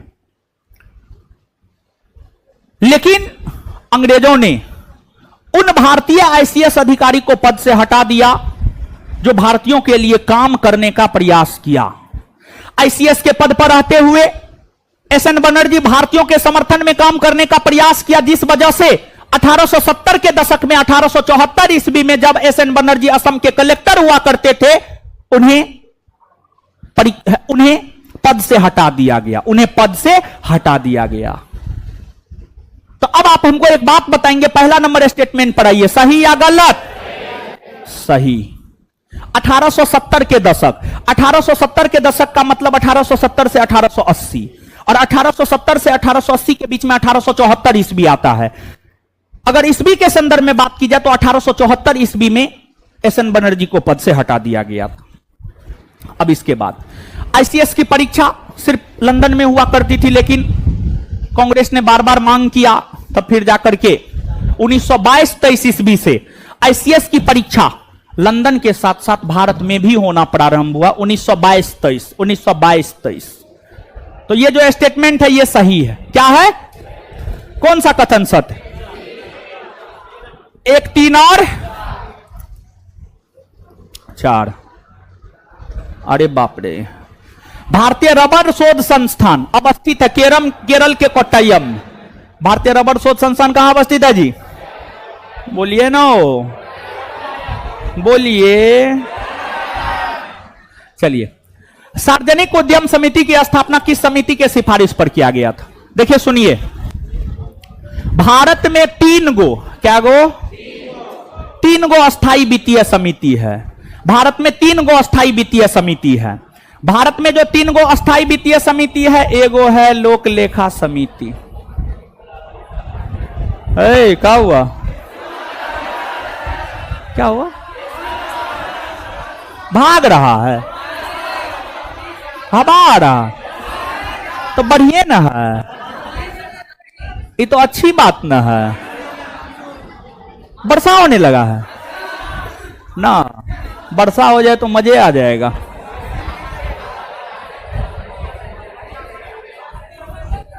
एगो अस्थाई वित्तीय समिति है लोक लेखा समिति, दूसरी अस्थाई वित्तीय समिति है प्रकलन समिति,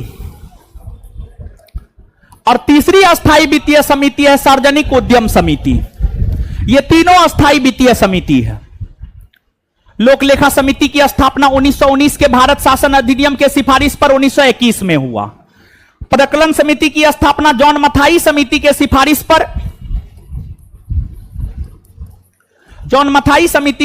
पर 1950 में हुआ। सार्वजनिक उद्यम समिति की स्थापना क्रिस्ट मेनन समिति के सिफारिश पर 1964 में हुआ। 1964 में हुआ, अर्थात आंसर क्रिस्ट मेनन समिति। अब लोक लेखा समिति में सदस्यों की संख्या 22 होती है, जिसमें 15 गो लोकसभा और 7 गो राज्यसभा। प्रकलन समिति में 30 गो सदस्य और सभी के सभी लोकसभा से होते हैं। सार्वजनिक उपक्रम समिति में 22 गो सदस्य, 15 गो लोकसभा और 7 गो राज्यसभा। 7 गो राज्यसभा, समझ गए? आंसर हो जाएगा ए।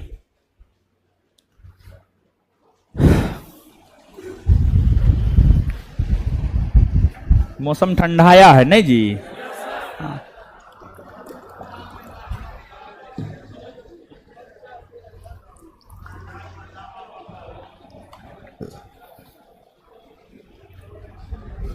चलिए गुरुजी लोग आगे आ जाइए। देखिए ये क्वेश्चन जो है ना सही वे में सेट नहीं हो पाया, लेकिन फिर भी क्वेश्चन ठीक है, लेकिन बहुत महत्वपूर्ण क्वेश्चन नहीं है। नया क्वेश्चन है, बहुत महत्वपूर्ण नहीं है। देखिए आप सब लोग जानते हैं कि भारत का वायसराय बनकर लॉर्ड माउंटबेटन मार्च 1947 में आया, हाँ या ना? 24 मार्च 1947 को भारत का वायसराय बनकर लॉर्ड माउंटबेटन आया। और लॉर्ड माउंटबेटन जो है 31 मार्च 1947 से 15 अप्रैल 1947 तक भारत के प्रमुख राजनेताओं से मुलाकात किया। और इस मुलाकात के दौरान लॉर्ड माउंटबेटन ने सबको यह कहा कि अब हम भारत की सत्ता भारतीयों के हाथ में सौंप देंगे। तो भारत की सत्ता भारतीयों के हाथ में सौंप देंगे, इसको लेकर लॉर्ड माउंटबेटन 31 मार्च 1947 से 15 अप्रैल 1947 के बीच भारत के राजनेताओं से मुलाकात किया।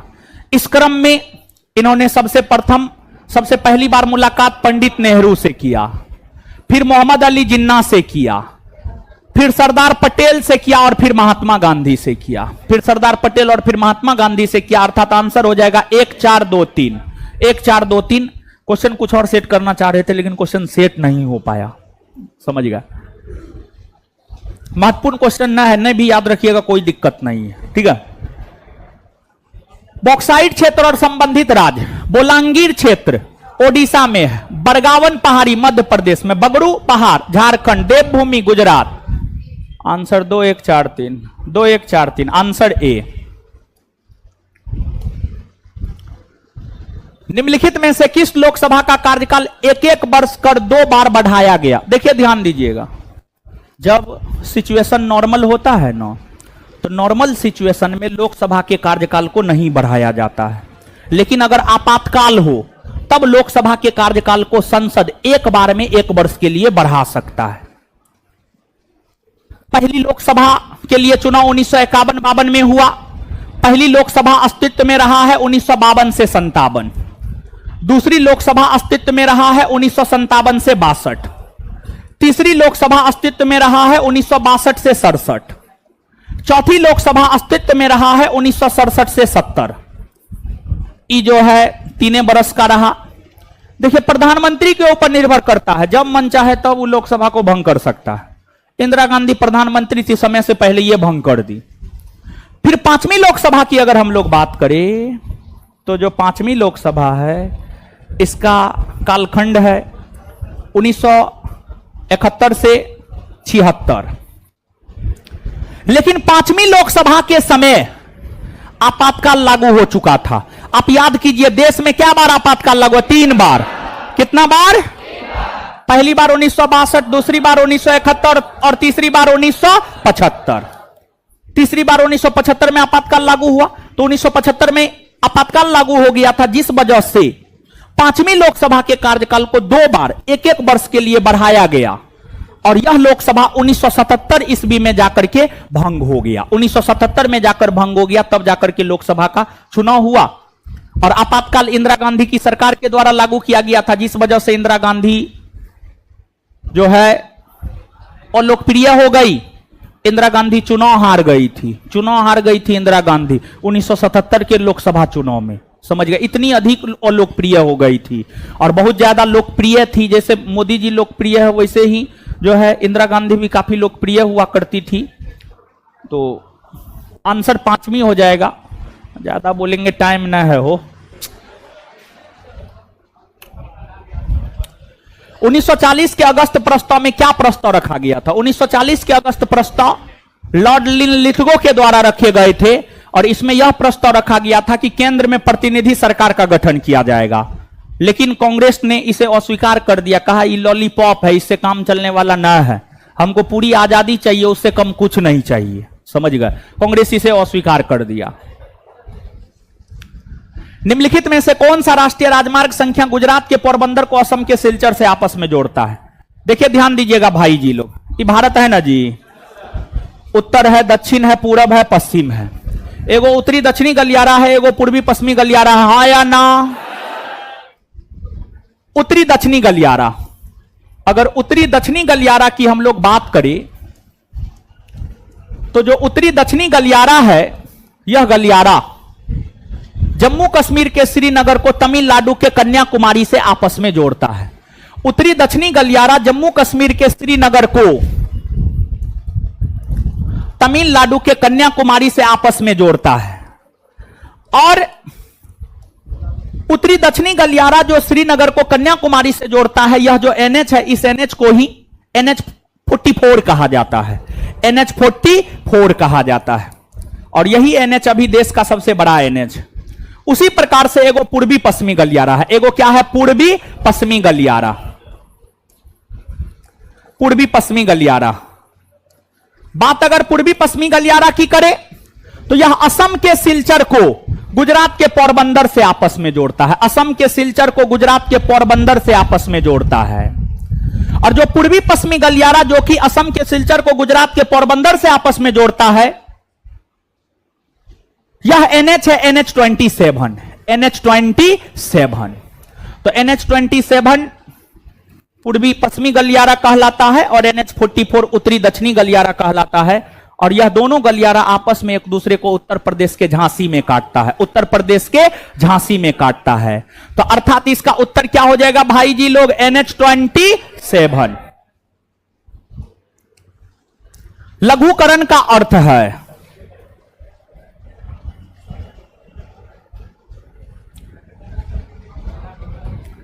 देखिए ध्यान दीजिएगा, सुनिएगा ध्यान से। भारत के राष्ट्रपति को क्षमादान का अधिकार प्राप्त है। हाँ, भारत के राष्ट्रपति को क्षमादान का अधिकार प्रदान करता है अनुच्छेद 72। अनुच्छेद 72 5 प्रकार से क्षमादान का अधिकार प्रदान करता है। क्षमा, परिहार, लघुकरण, विराम, प्रविलंबन। क्षमा का मतलब होता है पूर्णतः माफ कर दिया जाना। दूसरा, परिहार का मतलब होता है सजा की मात्रा को कम करना। जैसे 5 वर्ष के जगह 2 वर्ष की सजा, 5 वर्ष सजा हो गया है तो उसको कम करके 2 वर्ष कर दिया जाना है। अगर 2 वर्ष सजा हो गया है तो 2 वर्ष को कम करके 1 वर्ष कर दिया गया। तो सजा की मात्रा को कम करना परिहार कहलाता है। क्या कहलाता है? परिहार। फिर लघुकरण, सजा के प्रकृति को बदलते हुए सजा की मात्रा को कम करना लघुकरण कहलाता है। जैसे अगर किसी को मृत्युदंड का सजा है, अगर किसी को फांसी की सजा है, अगर किसी को फांसी की सजा है तो फांसी की सजा को कम करके उसकी प्रकृति में बदलाव करते हुए, उसको कम करके उसके प्रकृति में बदलाव करते हुए उसे आजीवन कारावास में बदल दिया जाएगा। तो लघुकरण जो होता है, लघुकरण में 2 चीज होता है, एक सजा के प्रकृति में भी बदलाव होता है और सजा के मात्रा में भी कमी होती है। इसके बाद विराम होता है। विराम कुछ विशेष परिस्थिति, जैसे अगर कोई विकलांग है, कोई अगर गर्भवती महिला है तो उस विशेष परिस्थिति में सजा का पालन करने से रोक देना। और फिर प्रविलंबन, सजा को कुछ समय के लिए टालना, विशेष तौर पर जिसको फांसी की सजा सुनाई जाती है उसके सजा को कुछ समय के लिए टालना प्रविलंबन कहलाता है। आंसर देखिएगा तो दंड के स्वरूप को बदलकर कम करना। आर्यों के विषय में जानकारी किस या किन अभिलेख या अभिलेखों से मिलता है? हिट्टाइट, कस्साइट, बोगाज, कोई, उपर्युक्त सभी से मिलता है। निम्नलिखित में से उत्तर भारत के मैदान के किस उच्चावच के शुष्क क्षेत्रों में लवणीय व क्षारीय उत्फुलन देखे जाते हैं जिन्हें रेह अथवा कल्लर कहा जाता है? बांगर। निम्नलिखित में से किसने यह कहा कि वित्तीय आपात राज्य की वित्तीय संप्रभुता के लिए गंभीर खतरा है? एच.एन. कुंजरू, हृदयनाथ कुंजरू। संगम युग के संबंध में असत्य कथन को छांटिए, मतलब गलत कथन को छांटिए। गलत। दास प्रथा का अभाव था? हाँ था अभाव, सही है ये। समाज में गणिका की स्थिति अच्छी थी, मतलब बेसिया की स्थिति अच्छी थी? हाँ थी। सती प्रथा का प्रचलन नहीं था? गलत है ये, सती प्रथा का प्रचलन था। गणिकाओं को परितयर कहा जाता था? हाँ। आंसर हो जाएगा सी। भारत में मूंगा चट्टान स्थित है? कच्छ की खाड़ी, मन्नार की खाड़ी, अंडमान निकोबार द्वीप समूह, उपर्युक्त सभी स्थल में है मूंगा चट्टान। निम्नलिखित में से किस समिति के सिफारिश पर अंतर्राज्यीय परिषद की स्थापना किया गया? अंतर्राज्यीय परिषद की स्थापना सरकारिया आयोग के सिफारिश पर किया गया है और इसका स्थापना 1990 में हुआ है भारतीय संविधान के अनुच्छेद 263 के तहत, और इसकी स्थापना की गई है भारत के राष्ट्रपति के द्वारा। भारत के राष्ट्रपति के द्वारा। वही अंतर्राज्यीय परिषद की बैठक की अध्यक्षता भारत के प्रधानमंत्री करते हैं। पुंछी आयोग का संबंध केंद्र राज्य संबंध से है? केंद्र राज्य संबंध से है। दिनेश गोस्वामी समिति का संबंध जो है निर्वाचन आयोग से है, और संथानम समिति का संबंध भ्रष्टाचार से है। दक्षिण भारत के चोल शासकों से संबंधित कथनों पर विचार कीजिए। चोल वंश की स्थापना विजयालय ने किया था। उन्होंने तंजौर को अपनी राजधानी बनाकर शासन प्रशासन किया। चोल वंश का प्रथम महान शासक राजराज प्रथम को माना जाता है। राजराज प्रथम जो है श्रीलंका को जीता, मालदीव को जीता। समझ गए? तो पहला नंबर स्टेटमेंट सही, दूसरा नहीं, तीसरा नंबर स्टेटमेंट भी सही। अब देखिए, एक चोल शासक हुआ करता था परांतक प्रथम, उन्होंने पांड्य राजा को पराजित किया था, तो यह भी सही है। और देखिए 949 ईस्वी में एक युद्ध हुआ था जिसे इतिहास में तकोल्लम का युद्ध कहा जाता है। तकोल्लम का युद्ध कहा जाता है। जो तकोल्लम का युद्ध है यह राष्ट्रकूट वंश और चोल साम्राज्य के बीच हुआ था। इसमें राष्ट्रकूट वंश के शासक कृष्ण तृतीय ने भाग लिया था और चोल शासक परांतक प्रथम ने भाग लिया था। और इस संघर्ष में जीत कृष्ण तृतीय की हुई, हार परांतक प्रथम की हुई। अर्थात राष्ट्रकूट शासक कृष्ण तृतीय ने चोल शासक परांतक प्रथम को तकोल्लम के युद्ध में पराजित किया। ये जो स्टेटमेंट है, राष्ट्रकूट राजा कृष्ण तृतीय ने परांतक प्रथम को पराजित किया, सही या गलत? एकदम सही है। आंसर क्या हो जाएगा, कौन सा सही है? 1 2 3 और 4। जब हम विश्व मानचित्र पर ग्लोब पर 15 डिग्री यामयोत्तर को मानकर ग्रीनविच 0 डिग्री से प्रारंभ कर पूर्वी दिशा में उनकी गिनती करते हैं तो हम पाते हैं कि यामयोत्तर का समय 1 घंटा तेज होगा। किस संविधान संशोधन द्वारा सहकारी समितियों को संवैधानिक संरक्षण प्रदान किया गया? सहकारी समिति को संवैधानिक संरक्षण प्रदान किया गया 97वां संविधान संशोधन 2011। नादिर शाह ने जब भारत में मुगलों के ऊपर आक्रमण किया तब उसे किन क्षेत्रीय शक्तियों का सहयोग मिला था? देखिए ध्यान दीजिएगा, भारत के राजा ऐसे थोड़े हारे थे जी। देखिए नादिर शाह ईरान का शासक था, इन्हें ईरान का नेपोलियन भी कहा जाता है। नादिर शाह भारत पर आक्रमण किया 1739 में, और जब नादिर शाह भारत पर आक्रमण किया था 1739 में, उस समय मुगलों का शासन हुआ करता था, मुगल बादशाह हुआ करता था मोहम्मद शाह रंगीला। मुगल और नादिर शाह के बीच 1739 में हरियाणा के करनाल नामक स्थान पर युद्ध हुआ, जिस युद्ध को इतिहास में करनाल का युद्ध कहा जाता है। इस युद्ध में नादिर शाह की जीत हुई, क्योंकि नादिर शाह का साथ मराठा और सिखों ने दिया था, वही मुगलों का साथ जाटों ने दिया था। तो नादिर शाह का साथ मराठा सिख दिया था, जाट नहीं दिया था, जाट जो है मुगलों का साथ दिया था। और यही नादिर शाह मयूर सिंहासन लेकर के ईरान चला गया, और उस मयूर सिंहासन पर बैठने वाला अंतिम मुगल बादशाह मोहम्मद शाह रंगीला था, वही प्रथम मुगल बादशाह शाहजहां। आंसर हो जाएगा 1 और 2। प्रश्न क्या पूछ रहा है समझे? प्रश्न ही पूछ रहा है कि नादिर शाह जब 1739 में भारत पर आक्रमण किया था, नादिर शाह जब 1739 में भारत पर आक्रमण किया था तो भारत की कौन सी क्षेत्रीय शक्ति ने नादिर शाह का साथ दिया था? तो सिख और मराठा। सिख और उत्तरी पूर्वी भारत में पारंपरिक रूप से प्रदर्शित किया जाने वाला जोबनी नृत्य किनके द्वारा किया जाने वाला नृत्य है? दिमास जन। किस अनुच्छेद में उल्लिखित है कि मार्शल लॉ के समय मूल अधिकार पर प्रतिबंध लगाया जा सकता है? अनुच्छेद 34। कौन पुराणों के संकलन से संबंधित नहीं है? मंखक। इसके अलावा सब है। भारतीय संविधान में अखंडता शब्द जोड़ा गया, मूल संविधान में अखंडता शब्द नहीं था। अखंडता शब्द 42वां संविधान संशोधन 1976 के तहत जोड़ा गया। तो आंसर क्या हो जाएगा? 1976। लेकिन जानते हैं अगर ऑप्शन में 1977 होता तो इसका परफेक्ट आंसर 1977 होता। क्यों? तो इसका परफेक्ट आंसर 1977 इसलिए होता क्योंकि जो 42वां संविधान संशोधन है यह लागू हुआ है 3 जनवरी 1977, इसलिए। खैर 1977 है नहीं, इस मानिए 1976। मुगल साम्राज्य कई इकाइयों में बटा हुआ था, इनका सही क्रम है। मुगल साम्राज्य प्रांत या सूबा में बटा, सूबा जो है आपको सरकार में बटा यानी जिला में बटा, और सरकार परगना में बटा, और परगना ग्राम में बटा। तो सूबा, सरकार, परगना, ग्राम। किस लोदी सुल्तान का अफगान सरदारों ने सर्वाधिक विरोध किया? देखिए लोदी वंश में क्या गो शासक हुआ जानते हैं? 3 गो। बहलोल लोदी पहला शासक, सिकंदर लोदी दूसरा शासक, इब्राहिम लोदी तीसरा शासक।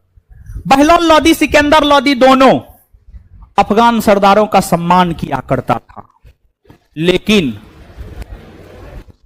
बहलोल लोदी, सिकंदर लोदी अफगान सरदारों का सम्मान किया करता था, लेकिन इब्राहिम लोदी कहा करता था राजा का अपना कोई सगा नहीं होता है।